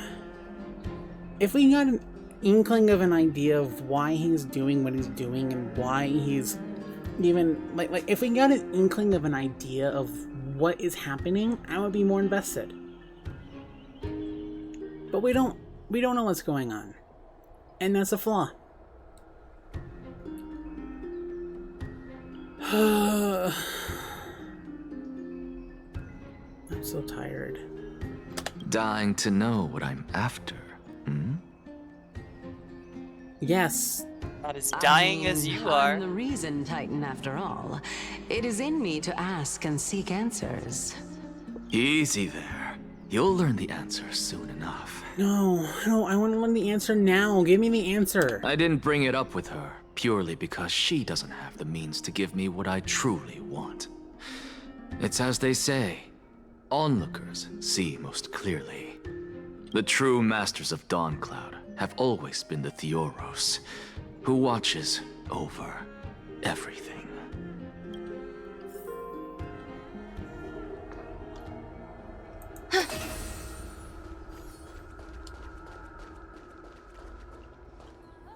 An expected visitor. Welcome once again. You know, you could actually skip all the pointless debate and come straight to me to seek an audience with Kefali.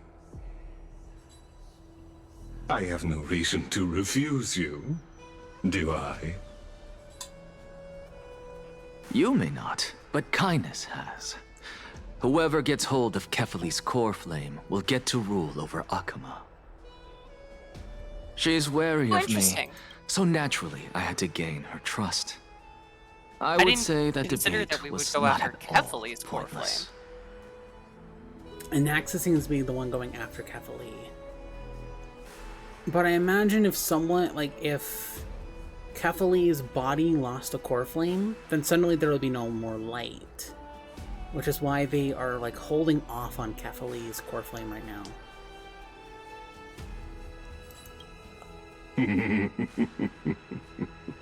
Very true. In my view, this individual has gone to great lengths to get close to Kefali. He might very well be plotting something nefarious against the Titan. Are you still willing to let him pass, knowing this? Yes, very much so. All living creations are always free to visit Kefali's transcendent vessel. This comes with being the World-Bearer. How convenient it is to be able to hear what they say. It is truly my honor to speak to a venerated Titan in person. Please, go ahead. Let me join you both on this journey. I feel like this dude's just gonna stab him A in the back. bygone myth tells of an occasion where carefully Watts answered their followers' questions on the peak of the Holy Mountain. Their followers have since believed that scaling this Titan cliff is one way of being with the god. Hear that? It's not every day that you get to climb a mountain with Circes. You should sing me a hymn of praise. I love her. Titan hymns I love her are so beyond much. me. I love her. She's one of the best characters in this story. I love her so much.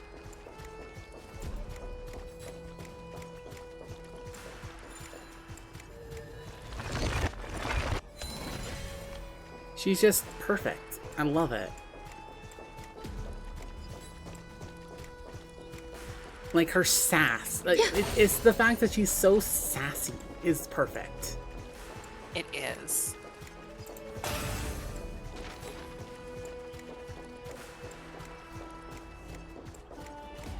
Carefully. Yeah. Oh, look, a chest. Chest. No! Go Motherfucker! ahead. Take this Ian's shortcut, and the long pilgrimage stairway will be waiting for you at its end. I have to admit, I never expected you to not ask me anything. Not even my motive. Because I know very well what it is you are after. As the saying goes, a gentleman helps others achieve their goals. I have a feeling that your theory will be validated at the end of this journey. I believe Kefali will not deprive you of your right to ask your question, especially now that you're on the brink of death. You must be closer to Kefali than anyone else. Wouldn't you agree? Oh. No, I would say closer to Thanatos. Well, because they believe the Titan is dying and not dead. Oh.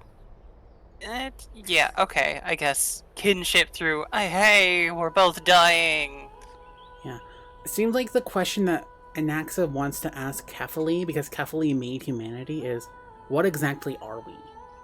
You know, the question that he and Cersei both want to answer to. Mm-hmm. So that's probably what he's truly after. He doesn't really give a shit about any side. He just wants to ask Kefali, like, hey, what the fuck are we? I hope things go as you say, then. Putting a child of justice into a farcical world is bound to turn it upside down. It is my hope that you bring a much-needed change to this world, which is on the brink of destruction. You sound a little too excited by that. Yeah, he seems way too excited. Chest. A few decorative designs wouldn't go amiss. So, yeah, and that's probably what he's truly after. I wish, like, they would explain what is going on in the story sometimes. Yes, leaving your viewers wondering what's going on is a good thing. Honestly, this is my first time going up to Dawncloud's peak. What a splendid view. Isn't it about time you recognize the magnificence of us Titans? Well, I don't see how this place is different from those temples in the city. All they have are magnificent facades. And even though I've come this far, I'm still doubtful about getting useful clues from him. Stretch. I must be getting ahead of myself to be expecting to hear something nice from you. Oh? Haven't you been in my head for some time now? It's high time you get used to how I feel about things. Alright, We're just a short hike away from Kefali. No time to waste here. So the intellectual debate from earlier was too draining for you, huh?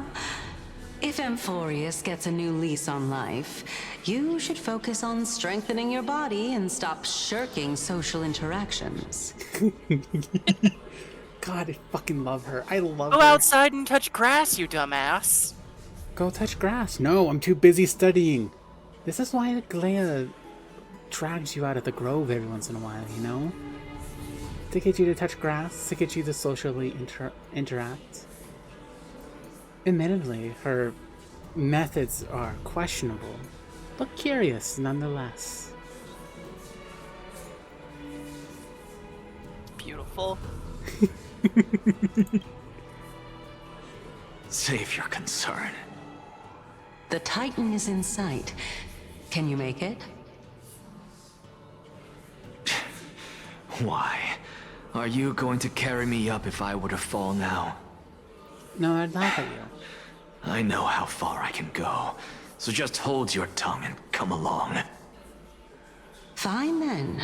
I guess I won't say any more. I'll just wait till your soul dissipates completely to gain control over your body. Wait. Who is that? Cersei's? Hey, look at that. Huh? What should I be looking at? Am I hallucinating? Or do we even get to see souls when we're close to dying?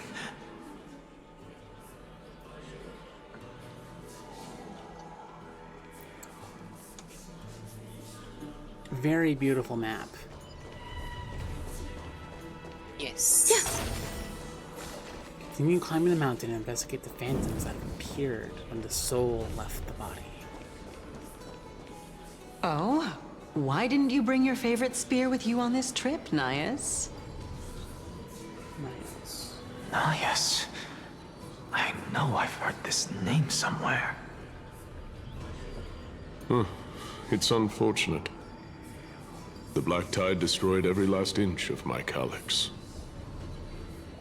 How could that be? Even a creation of Georios, from their prized ores and molten fire, couldn't escape the fate of destruction? Hey, Cersei's. Do you know a certain Nias? Nias? No, not that I remember. How did you even think up such a strange name? I just saw him. Nias. A warrior-like figure who was just chatting with you here. I wonder, because he's so close to death, he's picking up on Cersei's forgotten memories. Because it seems like Cersei's...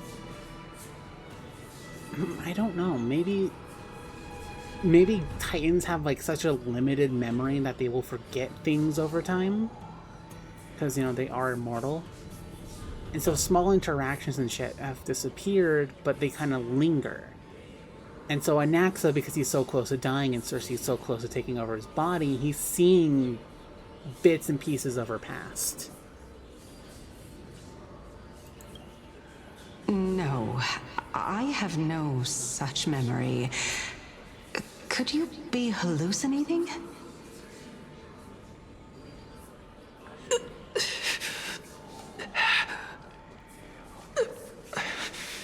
This is a departed spirit?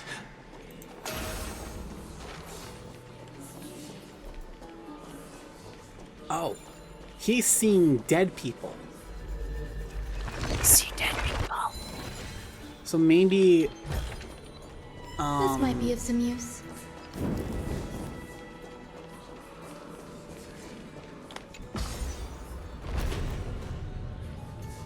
So maybe part of Cersei died when she shoved her core flame into him, and she's forgotten a lot. I don't know. It's caught my attention though, because I really care about Cersei. You two again. I care about Cersei's more than Anaxa. I was gonna say, yeah, using Enough Anaxa about as me. a vessel to Did experience Kaos ever Kefla. reply to you? Or not using Cersei as a vessel to Anaxa as a vessel to explore Cersei, rather. Yes. Ah, well, regrettably. Seems like the price of becoming a demigod is a lot heftier than we thought. Oh, so they were once Kaos. Demigod. I've never heard of this person. Which Titan's authority did he inherit? Look on the bright side, Nias. Since we've come all this way, I doubt he'd snub his old friends, would he?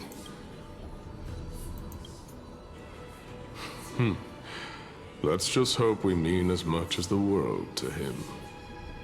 Hey! Are you seeing that same hallucination again? Yes. It's still you. He seems almost excited about it. Talking about a It's like, certain there's something Kaos. interesting happening? Tell me more, tell me more. I want to know what's happening. Something I can't see? Tell me. Tell me. Kaos. This name sounds just as strange to me. Chaos. Never mind. I think I know what this is about. If things are as I thought, then they aren't hallucinations, but the souls of people. What? But if those are the souls of the dead, then what am I? Dead? Beats me. For all I know, you're just an illusion I conjured up in my dying moments. Let's just keep going. As long as I take in more sights and hear more stories. No, I don't think that she's an illusion. Because the other dude saw her. And Stells saw her. Like we know that Cersei's is Cersei's. Know your limits. Wander too far among the dead, and even I might not be able to save you. I'm fine. If this is indeed as I thought, then this will be very amusing.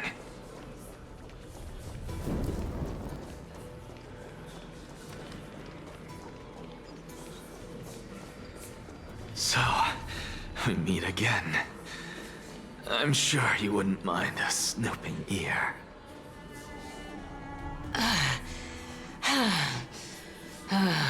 Oh. What the hell? Can you keep going?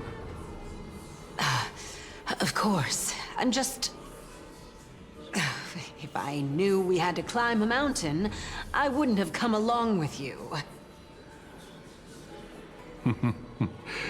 I guess this also counts as one aspect of the world-bearing burden. If Amphorius does have a next life, you may want to get your body in shape. Keep your sarcasm to yourself. That sounds exactly like what she said to Anaxa. Far earlier as well. I'm not getting anything of value from them. I would sooner throw myself off this cliff and hit rock bottom than exercise even a little. I am Calypso of the eminent Seven Sages, after all. Training would make me no different from those Helcalithist barbarians. Calypso. She's one of the Seven Sages. A member of the Grove? No, she can't be. I would know her name if she really were one of the Seven Sages. Hey, Cersei's. Does the name Calypso ring a bell? Cersei's? Daggone. Is Cersei's made up? Doesn't matter. I can do this myself. Is Cersei's Looks like I'm nearly there now. The land of the dead. Oh, beautiful old world. Where are you now? O legendary era Chrysia, return to the mortal realm. Splendid gods once walked the paths we walk. Alas, all that's left of that warmth is a hazy mirage. Why are you chanting that too?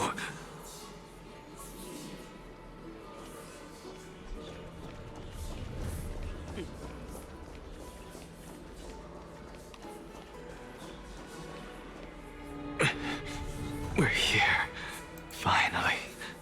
So, I don't get to ask the Titan my question, but all of you make for a pleasant surprise, nonetheless. Very well then, let me uncover the truth for myself. Did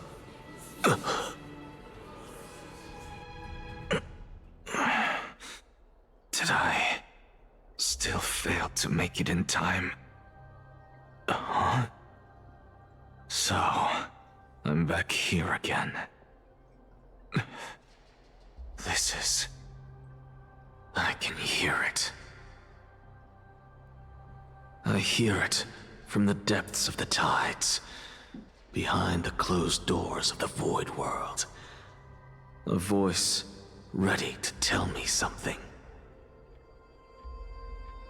This time, the voice is a lot clearer than before.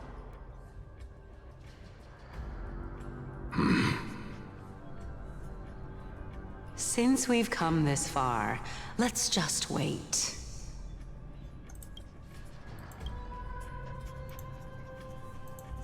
Art. Sounds very good. Also, yeah, that guy is definitely like the Nikador guy. Most definitely. Lord Nias and Miss Calypso, are you both here to visit Chaos too? Why did she look like Castorius? Yes, and we've been waiting for quite some time now. Regrettably, he hasn't answered us. The worst-case scenario is that he's already been overwhelmed and crushed by the world-bearing burden. You're overthinking, Lord Nias. I can still sense Chaos' soul in the area. There's more art to share with you because art is beautiful. I love this this sketchy style. It's real good. And besides, we both know Chaos' nature. A deliverer like him wouldn't fall so readily, much less give up on all that he holds dear. Isn't that so?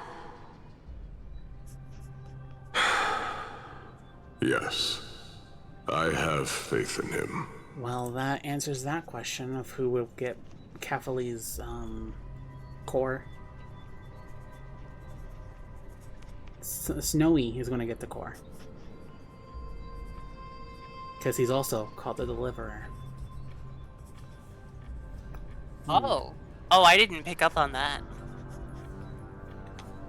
Yeah, the fact that the question mark girl says we both know Chaos' nature, a deliverer. Deliverer is capitalized. And every time My Day always like kind of talked down to Snowy, he always called him Deliverer.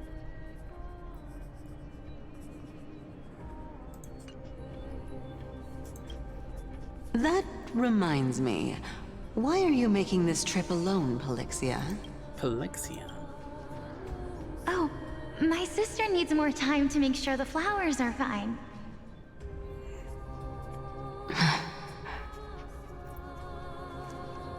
Such a pity.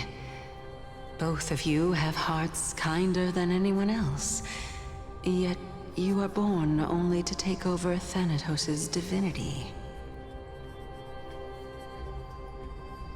Everything that I see and hear this time has left me shaken to the core. What may seem like a mundane conversation is in truth a once-in-a-lifetime exchange that has revealed the ultimate answer to Cersei's question. The conjecture has taken shape and must now be solidified into a theorem. Next, I only need to seek verification from Kefali. By doing so, I can answer Cersei's question and reclaim my body. But no, I will not do that. That isn't important. Because another one of my conjectures, one that I have always dreamed of proving, has been proved right this very instant. Fusing a mortal soul with that of a Titan to replace said Titan is not a ludicrous idea after all. Oh, it connected.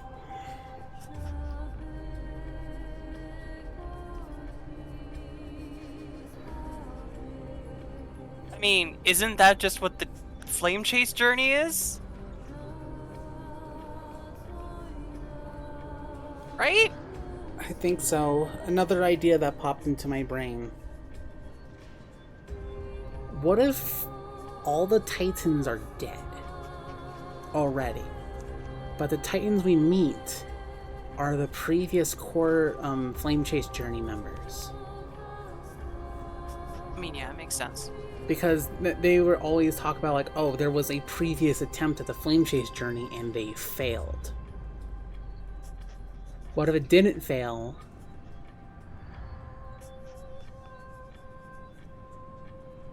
Maybe I'm looking too deep into it. I'm probably looking too deep into it.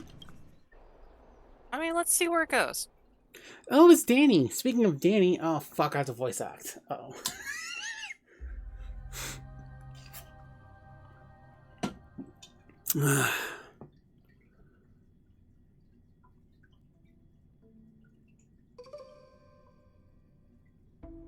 A straightforward way to maintain a databank is to visit the local databank.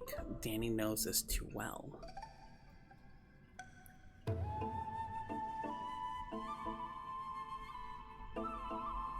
Alright, Danny. Come on, let's load the perspective of Danny. Come on. Come on, game. Dot, dot, dot, dot, dot. What are you thinking about? Just amazed at this towering tree. I'm just amazed at how this towering tree is Cersei's divine body. It's a majestic sight. Is that so? You don't look the slightest bit amazed, though. Plus, you seem to be strangely familiar with the city around the Great Tree. Merely something from the past that I won't go into. Events of the past, huh? I was also a child when I looked up at Cersei's. Their leaves and branches reflected the sparkling stars, and their trunk was like a pillar that supported the sky and ground. I stood at this very spot back then, imagining the day when I could climb to the top of this tree, because I would be the closest I can be to the sky at that spot. You're a sky priest, yet you study at a place that is home to the Reason Titan. That's rather counterintuitive. Don't read too much into it. I mean, can mortals even hope to reach Aquila's realm? They're a strict and draconian god. Nothing like Cersei's. Reason is willing to share what is theirs with others, but Sky only expects people to revere them. You get what I'm saying, right, Denny? After all, the Titan that imprisoned you in Grave Excuse me, did she just call him Denny? Is none other than Aquila themselves. You get what I'm saying, right, Denny? Denny. Yeah, she called Oh her... my god, he's Denny's. He is Denny's. What is this thing called Denny's?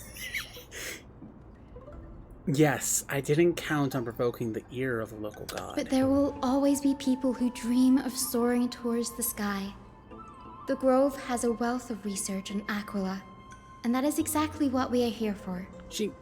I just noticed her hair is like bubblegum. Or like cotton candy. Like that. Yeah? It's just...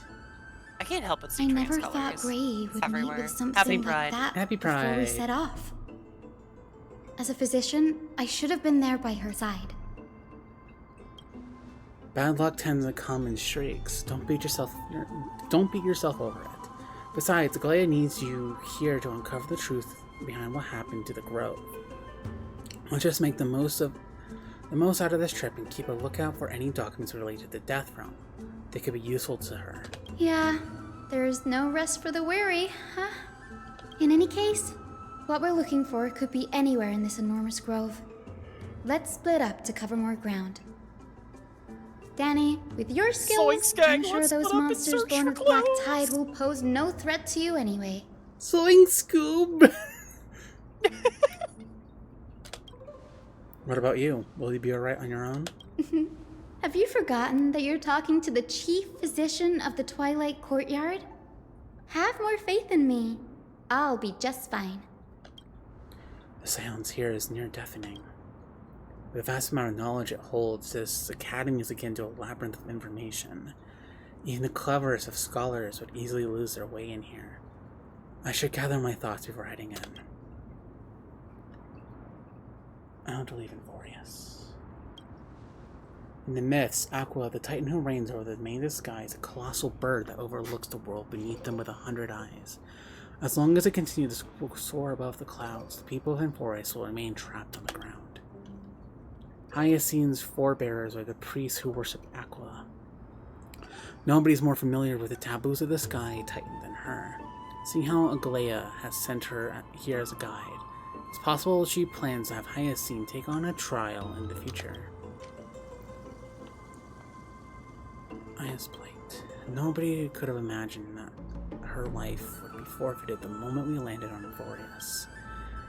I should have done more to keep her safe, but it's not too late.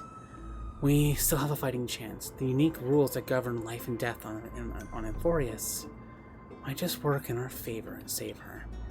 The Grove is a veritable library of knowledge. Maybe they'll have records on a similar case? Please let there be one. Enough musing for now. It's time to move on. The clock is ticking as I search for clues as I move. The sky feels unusual. Okay, so we're in the...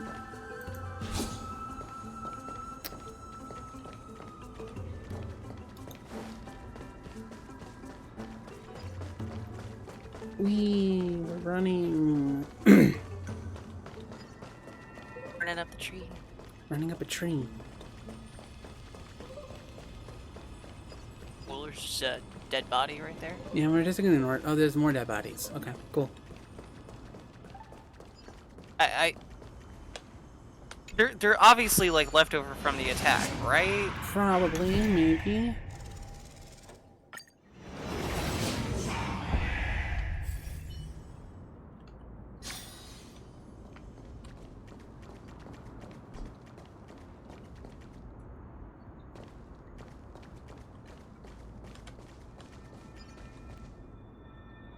Black monsters are in twisted forms, and their life has turned to ash together with their souls.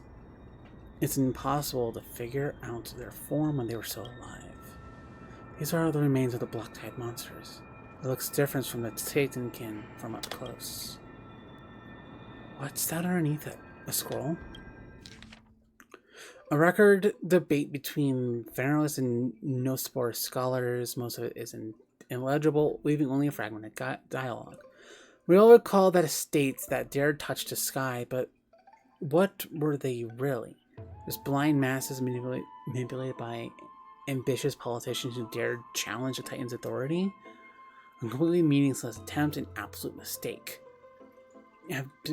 For so long have you forgotten a scholar's true purpose. Making a mistake does not mean the act is meaningless.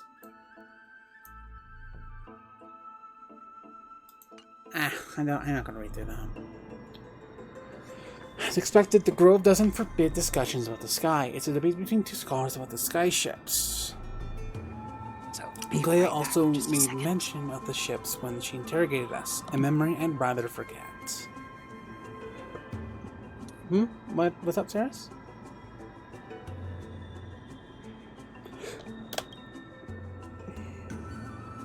Hold on to this for now. With any luck, this journey won't leave us empty-handed. What are you going to say, Saris? She might be using the restroom. No worries.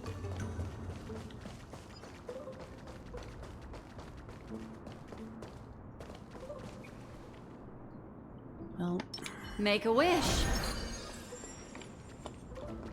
Does that hurt? Because my my VTube studio was running really slow. Yeah, it was stuttering a bit too much. Sadly. I'm sorry.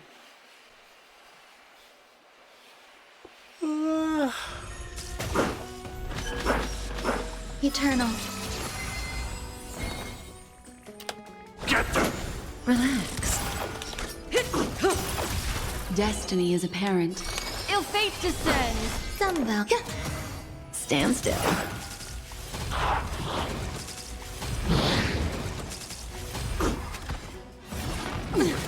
I'm gonna hold everyone back again! Protect me! Thanks. You're too... Good times. Time to say bye. Boom. Oh yeah? How is that working for you? Get them! Relax. What do you want to know? Ill tidings manifest. How did that go, cutie? Oh lordy, we fight. Yeah, we're fine. Hi, welcome back. Oh damn. Well, the fight's over. I missed it! The human No! body is beautiful in its fragility. Make a wish. Sound lingers. God, I love Kafka. The body is beautiful in its fragility. That's Hyacinth. Why is she surrounded by so many monsters? As much faith as I have in her, it's probably a good idea to help out here. Really now? This is way more trouble than I could have asked for. Need a hand? Or you could sit back and watch. I can't tell if you're serious or not, but being hard to read isn't without its perks, I suppose. I'm kidding, Danny. Lend me a hand, pretty please. All right, now let's get him. So we're here to discover more. Existence is unity. Every petal and all will be swept away by the wind. I'm gonna hold everyone back again! Get them! Stand still. Destiny. Ill fate descends. Beneath the waters lies an endless abyss. God, she's so pretty. May as well God, I kill love them all. Swan. Good times never last. Time to say bye. Boom. God, I love Kafka and Swan. This place is practically in ruins. What happened? There shouldn't be this many monsters here. The Black Tide is remarkably quick to detect the light of Amphorius. So or rather, the blessings of the Sky Priest in me, might have unknowingly called them to me. Anyway, never mind that for now. Here, you might want to have a look at this. I found it around here and thought it might be of interest to you.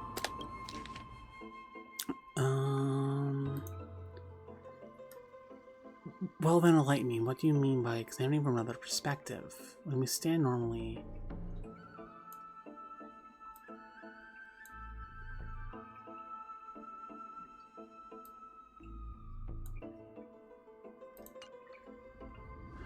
Anaxagoras. He is a scholar who infused himself with the core flame of reason. This is new. I didn't know Professor Anaxa was researching the sky. He's never mentioned anything about it. Vanan said Anaxa might be opposed to the Flame Chief's journey. Might is an understatement. Anaxa has never been one to venerate the gods, nor has he ever found it within himself to put any faith in the prophecy. People have come to think of him as a heretic, even in a place as liberal as the Grove. Yet, it is also this very blasphemer that Circe's favors. Fate sure works in mysterious ways. I picked up a scroll on the way here too. Looks like it may be related to the one you're holding. Oh? Let me have a look. Hyacinth combs through both records together. By the looks of them, these scrolls are records of 2 conversations that took place in the same setting, one after the other. There's still much I don't know about the Grove. Do you mind if I ask you a couple questions? Sure, go ahead. There's so much I don't understand about your world. Yeah. So much I don't understand about the story. Mood, was it a mistake to build the skyships? Nearly everyone in Amphorius has heard the story of the skyships by now. Aquila's stature is loftier than the heavens, and their divine retribution is merciless. That's why it's no use building giant skyfaring ships. Oh, but I do wonder if a supercharged mini Trevi cannon could slip past their watch. That was a joke, right? What does an Axis feel? These forests primarily study the application of alchemy in soul repair. Everyone considers Anaxa a blasphemer, but that has never stopped him from sharing his ideas, no matter how taboo. If you must say that he's hiding something, then it's likely what lies beneath his eye patch. I don't have any more questions. Anaxa often says that every failure brings us one step closer to the truth. Perhaps, to him, the crash of the skyship carries a different interpretation. The firmament is not impenetrable. On the contrary, it was precisely because the skyship represented the first step toward breaking free from the shackles of the earth that it provoked the wrath of the Sky Titan and brought divine punishment upon itself. It's a shame that the majority of the Grove's research on Aquila was headed by the Venerationists, with sacrificial rituals making up a predominant part of their findings. Discourse about more esoteric subject matters in relation to Aquila dwindled even further after the skyship incident. So much so that even this scroll is completely new to me. Don't worry about it. We'll just collect everything we can find on the Titans for now. There's something else that's caught my attention, though. It says that Anax is conducting secret experiments of some sort. That's what I'd like to know. What are these experiments he's involved in? Even I, the assistant lecturer, know next to nothing about them. I have a bad feeling about this. Could there be more to what happened at the Grove? Yeah, probably. Most likely. There's still a lot that the game's not telling us. Yeah. I mean, it's good mystery. Sometimes. Yes, I want to get those technique points back, so then...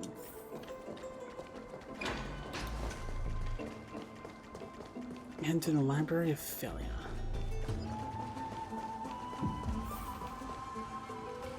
This is the Library of Philia, a place where the Grove stores its collection of tomes.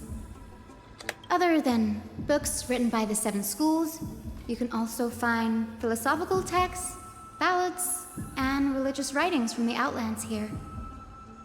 Cities that desire to learn from the Grove were apparently expected to contribute knowledge of equal value to what they sought. We've had more than our fair share of hilarious episodes over the years. For instance, it's said that the Erythrocheramists once borrowed a manuscript from a certain author, but ended up returning a copy instead of the original. What's more, the original manuscript was supposedly then hidden here. That doesn't seem like a nice thing to do. Nice? No need to hold yourself back, Danny. You can just tell it like it is. Their behavior was no different from bandits. Well, if you don't mind, did the Grove ever rob Castrum Kremnos? You've got me there. Some said you couldn't even find a dictionary in Castrum Kremnos, so I guess they were spared. There are too many books in the Library of Philia. Flipping through them all will take too long. Why don't we use the Biblioslate to search for the texts we need? We can bring them back to Akuma for reading after that. Agreed. This place isn't safe. We shouldn't leave here as soon as we're done. There are still several more scrolls strewn all over the place. I'll gather them while you pull up those texts. This way, nothing will be overlooked. Search for the materials left by Anaxa.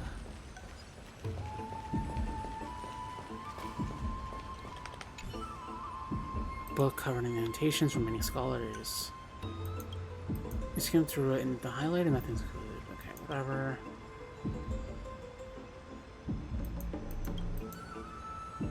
Unless his orders and all of his impolite brute force. This isn't going to be any problem, that's for sure.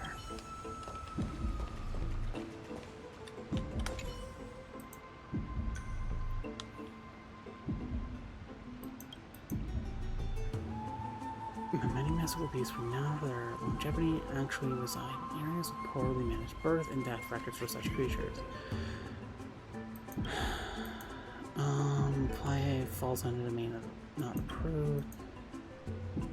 Defensible, not approved.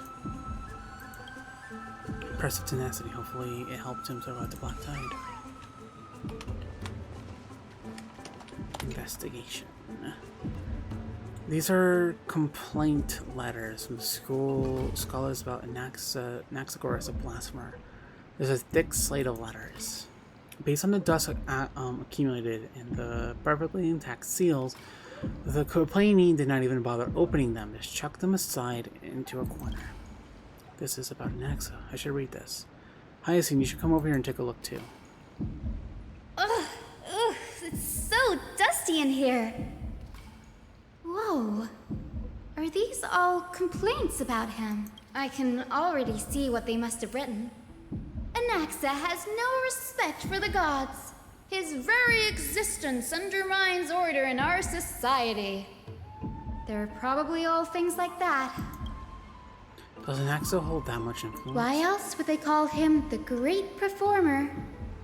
When Anaxa established his school of thought, the first thing he apparently did was read his own work to everyone. Are the Titans truly an accurate reflection of what humans think gods should be? Worlds created by gods are indubitably perfect, but what of Amphorius? Only foolishness and insensitivity everywhere you turn. An uncanny expression. I like her, imitation of Anaxa. I love it. It's cute. She is cute. What happened after? They marched him straight to the seat of judgment before he could finish. Though what he took on in the end was more of a debate than an actual trial. He had to address every one of the scholars' allegations, or face expulsion from the Grove. The first allegation was... Do you agree that since the Titans created the heavens and earth, so the mountains, rivers, and seas must likewise be their creations? Am I supposed to put myself in Nax's shoes and answer that? Would it be funny? I think it would be. Okay. As told in the myths, the seas and the skies and the earth are all beyond the shadow of doubt creations. Anaxa would have probably been spared a lot of trouble if he had answered this way. Instead, he quoted past instances of the Flame Chase journey and posited that humans have the potential to take over the divinity of Titans. Needless to say, his critics didn't take kindly to his answer, so they followed up with a second allegation. You claim to be studying souls, yet you are, in fact, defiling them and committing acts condemned by the gods. Do you admit it? That's a serious allegation. Did he react to it? Anaxa always wears an eye patch, never removing it, even when alone. Some say he used one of his eyes as an alchemical ingredient. Every being in the world owes their safekeeping to Kifili, and this is even more so for the Chrysos heirs who have divine blood coursing through them. If he has really done something of that nature, then it'd indeed be sacrilegious. Thankfully, they had no way to prove it, so it amounted to nothing more than an allegation in the end. One by one, Anaxa engaged in wars of words against those who would challenge him. Toward the end, a scholar asked him, Anaxagoras, have you any respect for the gods? I'm happy to hear that, Saya. I hope it goes well. It was only after a brief silence that he answered. I have never denied that Titans are meant to be noble constructs. What he didn't say, that the Titans are not noble, rings louder in this case. Yes. I'm not sure how that controversy was eventually resolved. But what's for certain, at least, is that Anaxa was allowed to stay in the grove where he continued his research, despite being regarded as a heretic. By the way, this stack of complaint letters has reminded me of a place in the grove. We may find clues there that aren't on the teleslate. I'm talking about Anaxa's alchemy lab, hidden between the cornerstones. Given the Grove's meticulous approach to archiving, could there really be such an oversight under their noses? It's a well-kept secret. Among the 7 sages, excluding the nominal chief sage, each has a private sanctuary where they can conduct research undisturbed in their free time. Big stretch. Big stretch. Even the administrators of the Library of Philia are restricted from accessing those places and documenting the sage's research. But with the grove in this state, I'm sure Anaxa won't be mad even if we sneak into the lab for a short while. Right? Right?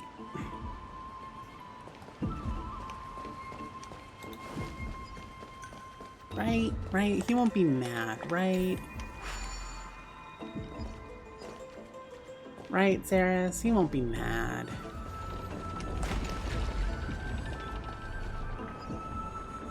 I don't think I've seen Anaxa mad. Like, he already seems pretty, like, numb to shit. Like a Chrysos heir. You know, for all of the... I think that's one of the reasons why the talk of, like, Agalea is losing her humanity, and he's like, and? And so? And? And? Do you not see me? This is the place, but where is everything? Materials for alchemical experiments, matrix diagrams, and even the seal to the lab. They're all gone. They don't want to add another part of the Tide map. destroyed all. That's why it's not here. No wonder we didn't see any defense mechanisms along the way. Have you ever been here before? No, not even close. Not only are alchemy experiments high-risk activities, but Professor Anaxa also has a penchant for using bizarre materials. Students often saw him walk in looking right as rain, but come out covered in soot with his hair singed. Naturally, no one dared to come near this place. Well, then I don't know what to tell you, Saya. Huh? That bookshelf over there seems to be the only thing still intact. Secret bookshelf switch. Bookshelf! These are the materials requested by Anaxagoras. Documents from various fields have been compiled in one place, including Titan creations, the universality of the soul, alchemy doctrine, and so on. Kind of a feast for the skies. No. Most of the materials look to be within research domain of the Nospor School of Thought. However, a document titled A Study on the Cryosaur's Background is mixed within. Holy Maiden, Janipolis, Tributran, and Trinan, Goldweaver, Anaxa. From the mention.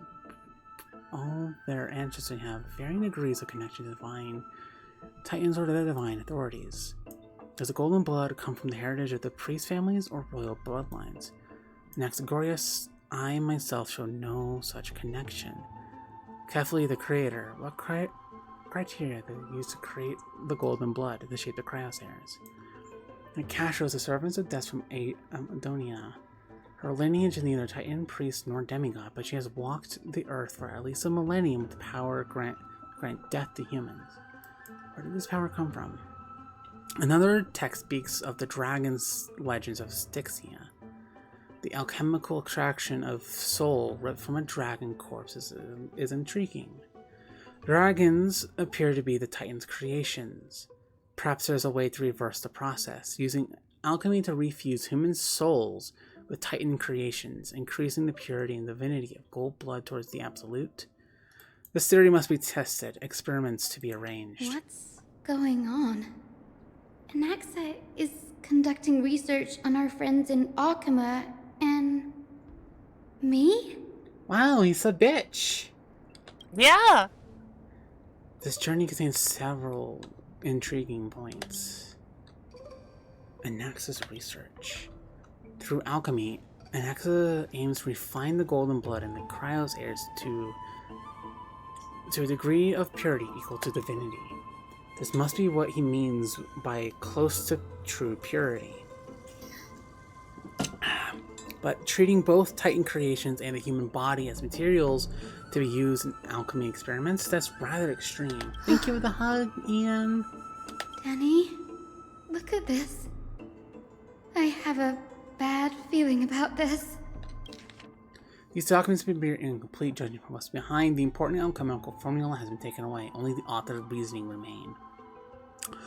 The previous approach has flaws. Fusing human souls with Titan's creations does not purify golden blood.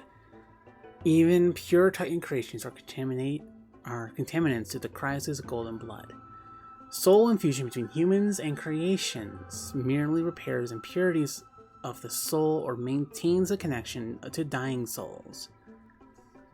While creation myths tell us that Cryos heirs and other creations were all made by Titans, their nature differs fundamentally.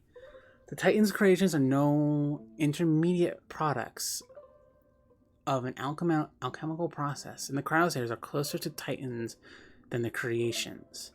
In other words, I should not have considered Titan creations equal to Cryos heirs. The hypothesis I should focus on is pointed towards the Titans themselves. Such a rare case of study, Titans demand a meticulous selection of research subjects. Living Titans prove impossible to restrain, and dead Titans offer no insight worth pursuing. But dying Titans, they're the perfect research subjects. Only by understanding the fundamentals of creation can we ensure at the moment of everything's birth. Through my own hands, I will melt a Titan and reach the true essence of a soul. My biggest fear. It's come true. After going through his notes, I think I can piece it all together now. Anaxa was carrying out experiments on soul transmutation. Do you mean he's trying to resurrect a human soul? Resurrect human souls alchemically? Yes, this is what he was secretly conducting research on. Something he had to keep hidden from others. Compared to his public speeches, this is the real blasphemy. Oh, I just thought of something. What's wrong? Do you remember when the Black Tide was approaching? The Grove had planned to send Cersei's core flame to a safe place. But an accident happened along the way, and Anaxa lost his life in the process. But Cersei took over his body and resurrected him, which led to the situation we're in now. That's right. But what if Professor Anaxa's fusion with the core flame of reason wasn't an accident? What do you mean? Put yourself in his shoes. Knowing that the Black Tide was closing in and your time was running out, what would you have done? I'd put my theories to the test, no matter the cost. Exactly. When the Black Tide came, the true reason Anaxa headed to the Luminary Throne was to transmute and fuse himself with the Titan's core flame. Did he succeed? No. Judging from how he reacted after the event, the results came as a surprise. Maybe he failed to consider the possibility that Cersei's would make a similar decision. The manuscripts detailing all the alchemical formulae have been taken away. His research is still ongoing. Could he have taken them for other purposes? Like what? There's only one Titan left in the world now. No. No way. To conceive an entity of perfection, one must first understand the principles of creation. If Anaxa is in Okema now, then that means... He's after Kefali.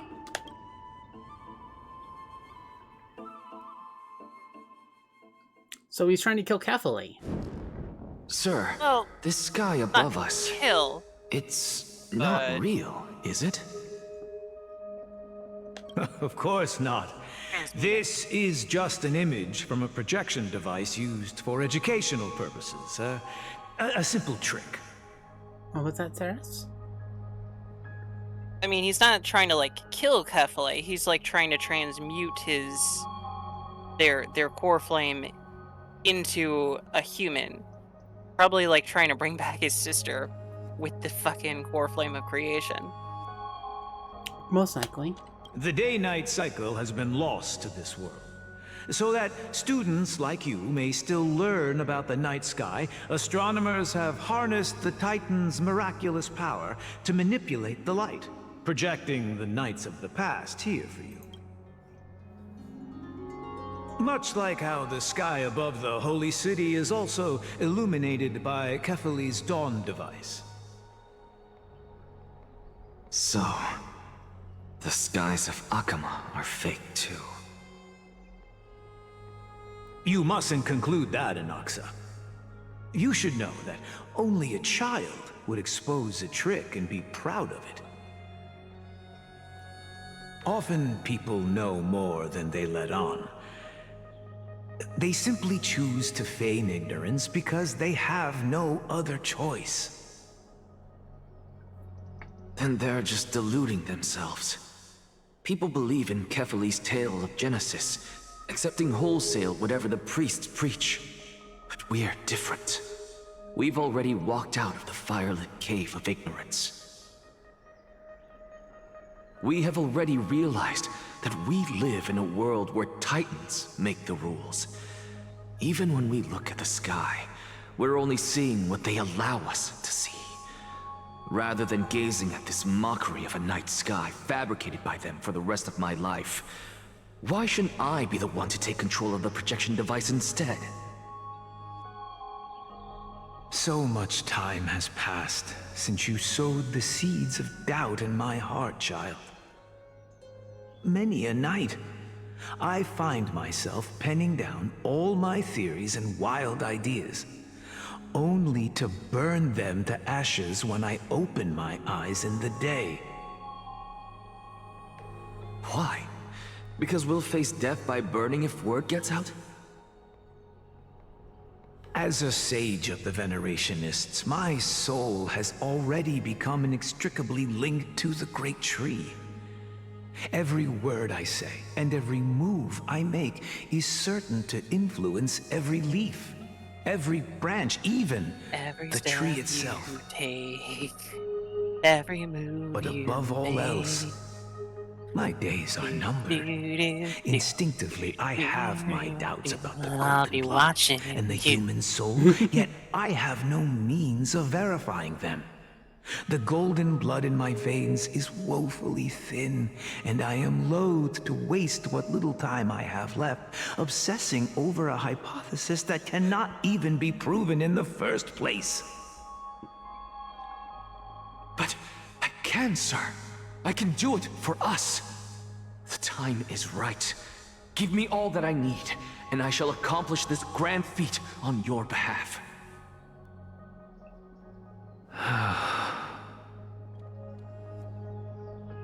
You're right. I shall do just that. In the next meeting of the sages, I will spare no efforts fighting for the rights you deserve. Go. Establish your own school of thought. Find out what we are. Become the one who conquers the ultimate truths of the world. You can do that without being an asshole. Child of humanity.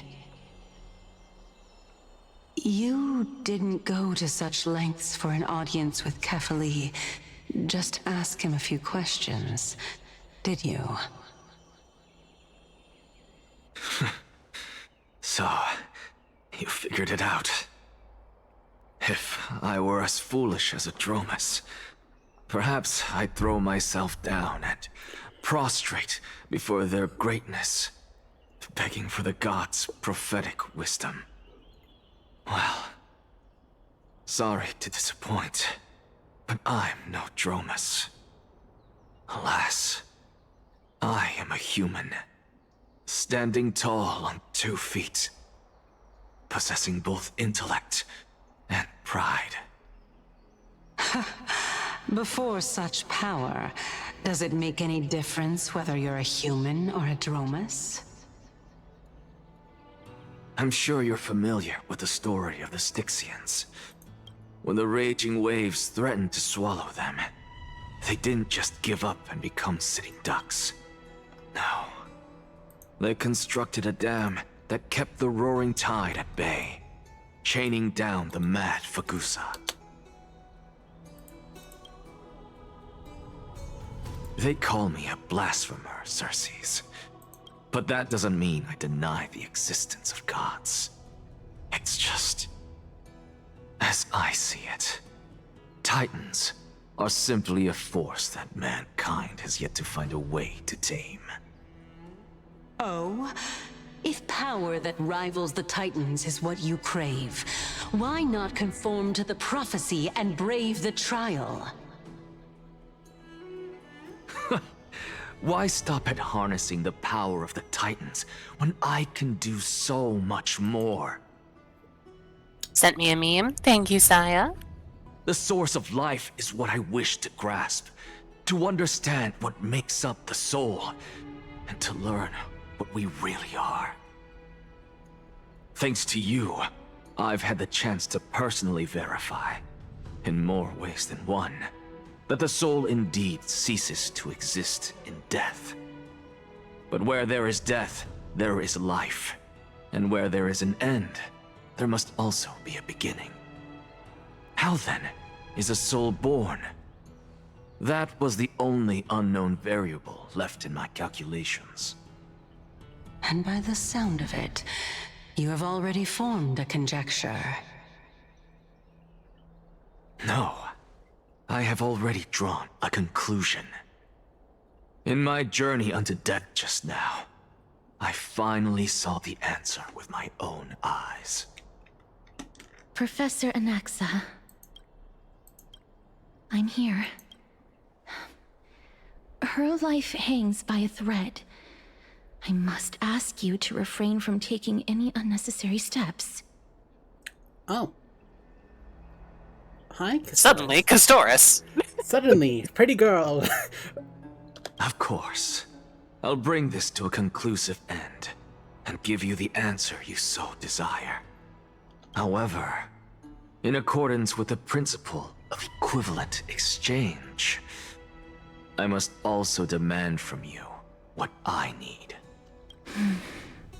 As you wish. Don't you care to know what the price might be?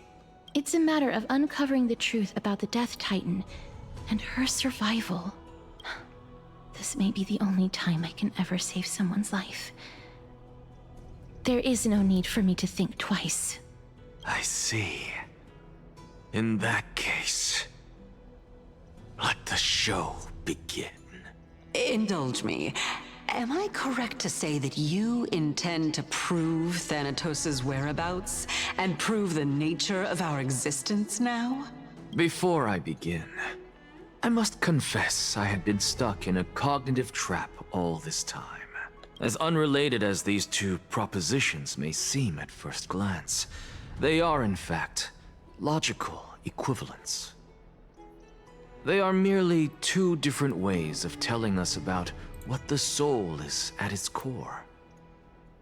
The reason I say this is, as I've mentioned earlier, the answer was hidden in my journey unto death.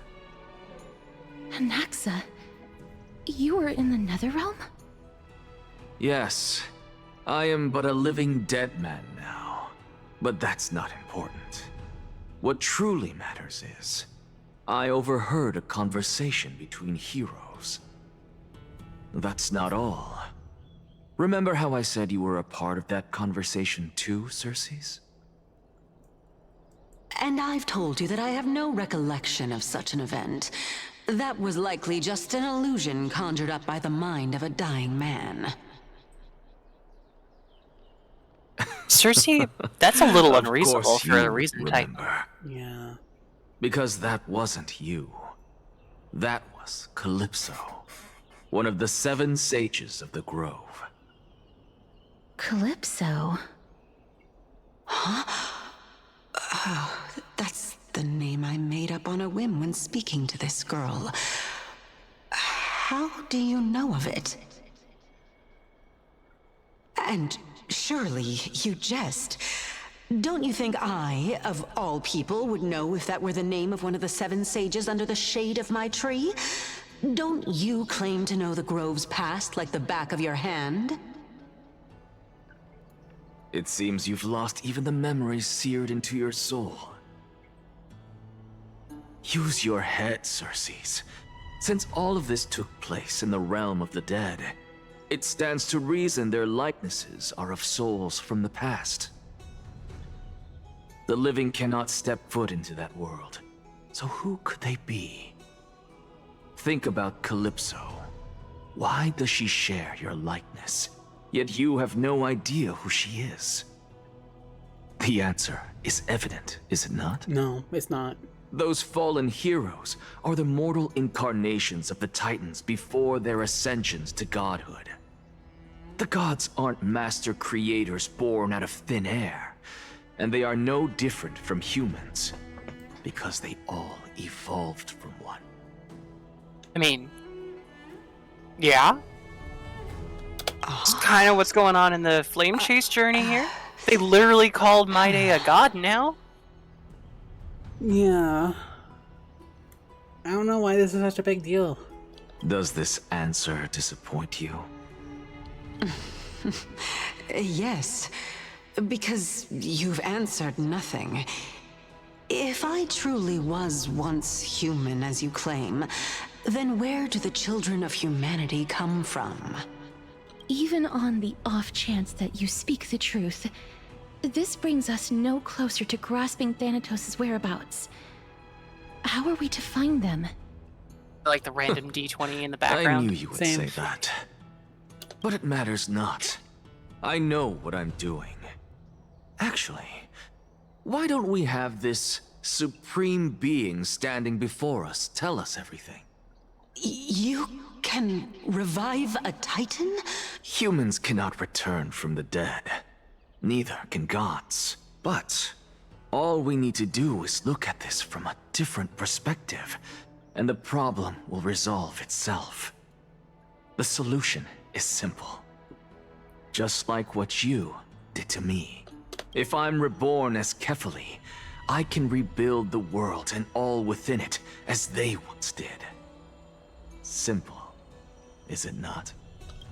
I would have thought that you would have wanted to revive your sister, not yourself, Anaxa. Maybe he needs to revive himself so then he can revive his sister. It seems a little selfish. I would have made my sister it and be like, bye sis, I'm gonna die. Sis. Yeah, game. In the meantime, motherfucker.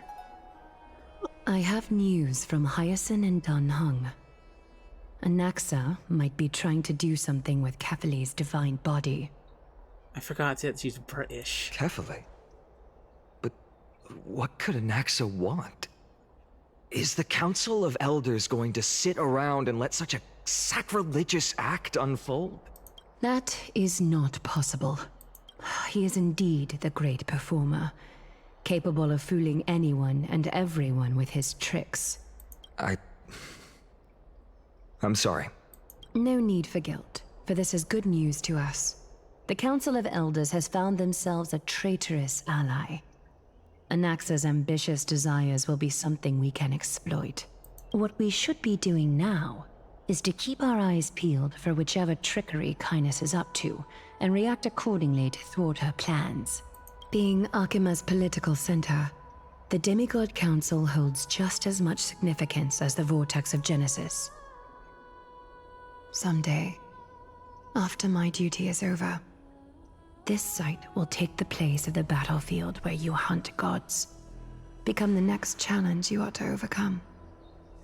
Till then, it's best to get used to this place as soon as possible. Come find us anytime you need something.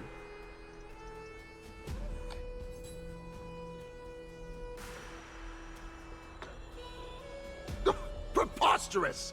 The Christos heirs only have their standing because of the Council of Elders! How dare they trample over it!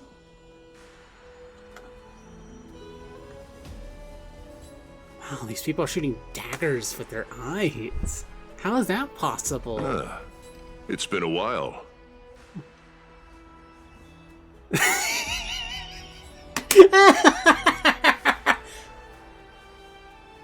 But we've never met.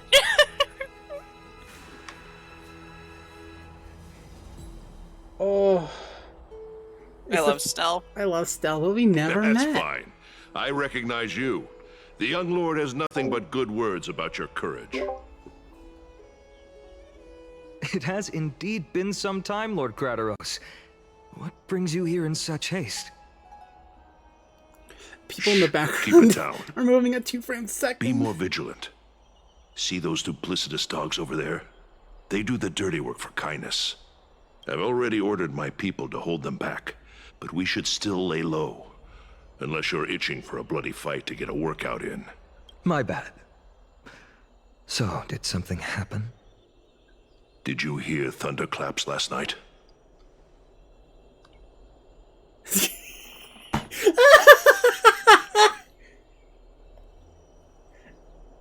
Well then. Yay, some levity, finally. Hooray, it's Acheron! Someone's coming to save us! What?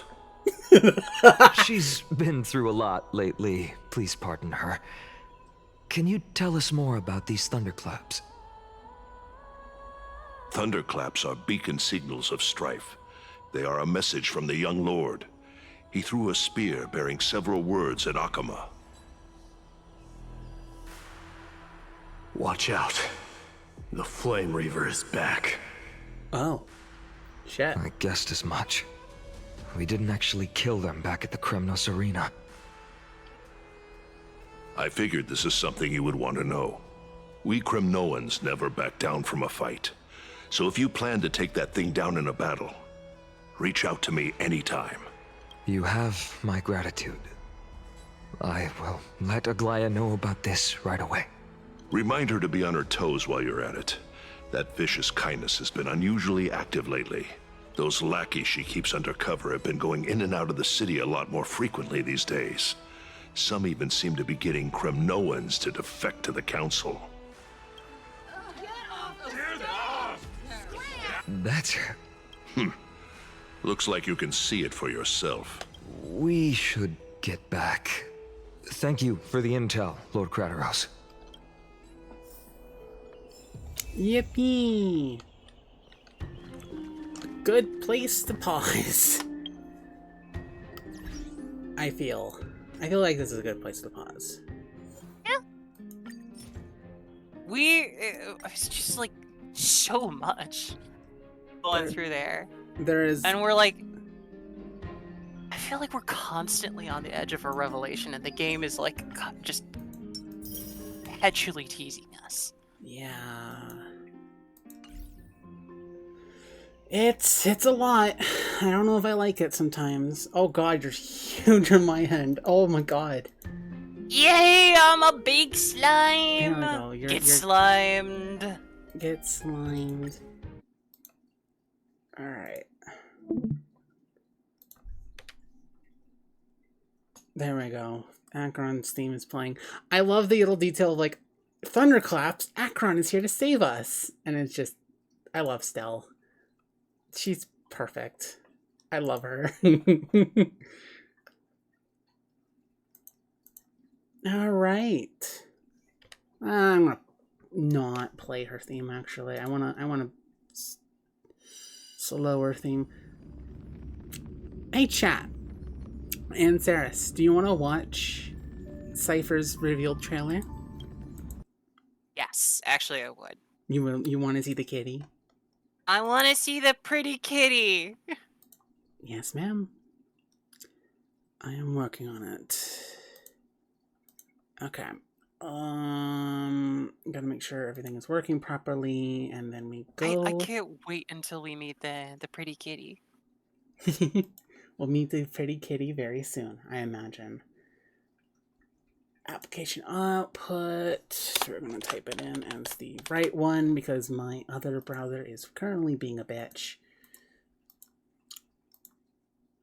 Executable. Boom. Where's that one? Okay.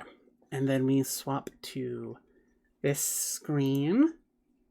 And then I stream it to Saris if it loads. There we go. Alright, Cypher's reveal trailer. Here we go. Kitty is ready. Let's go.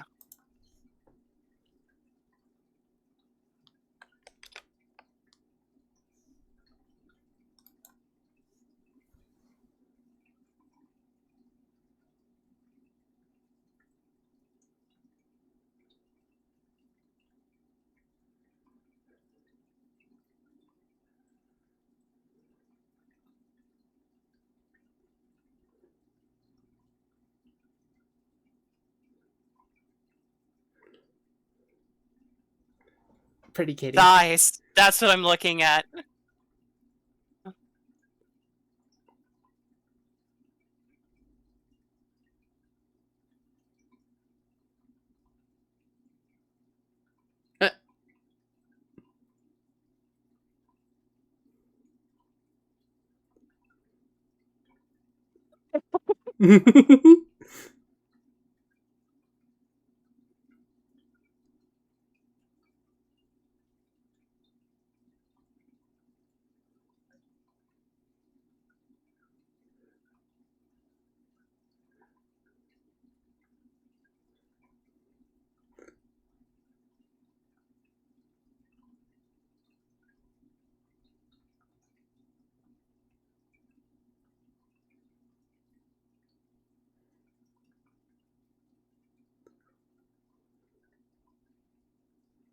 Oh my god, she's the Flash.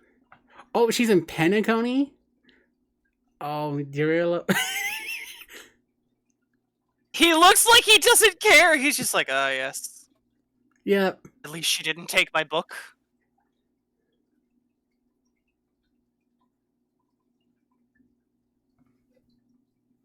She's so cute.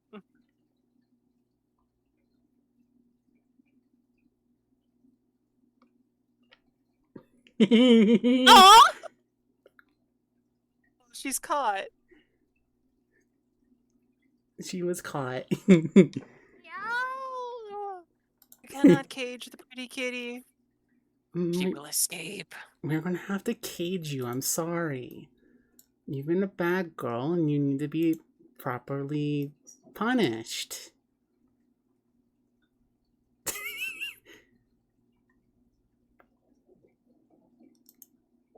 There you go. Breathing deeply. Oh boy. Okay, let's see. Whoa. I honestly You see a dude in a bath and very nice running legs. Yeah, that's fair. Because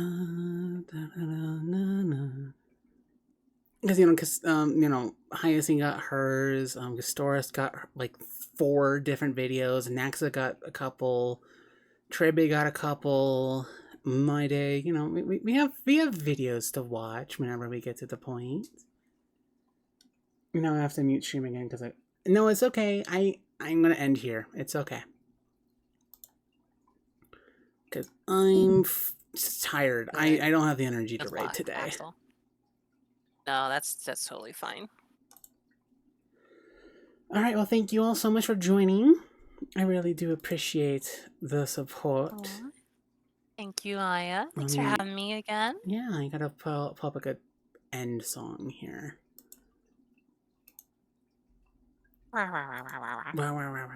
You feel like Kitty got caught. Kitty got caught.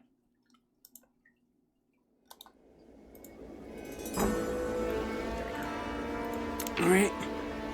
Do you have any shilling to do, Saris? Tomorrow I will be playing, Space Planet 5? Space Channel 5. Space Channel 5. Tomorrow with Vax. My channel for more game centers. See you at 6. Sounds wonderful. I'm looking forward to that. And also, happy Pride, everyone. Happy Pride. Happy Pride. Happy Pride. Happy Pride. Alright. See you all in the next stream. Bye-bye. Bye.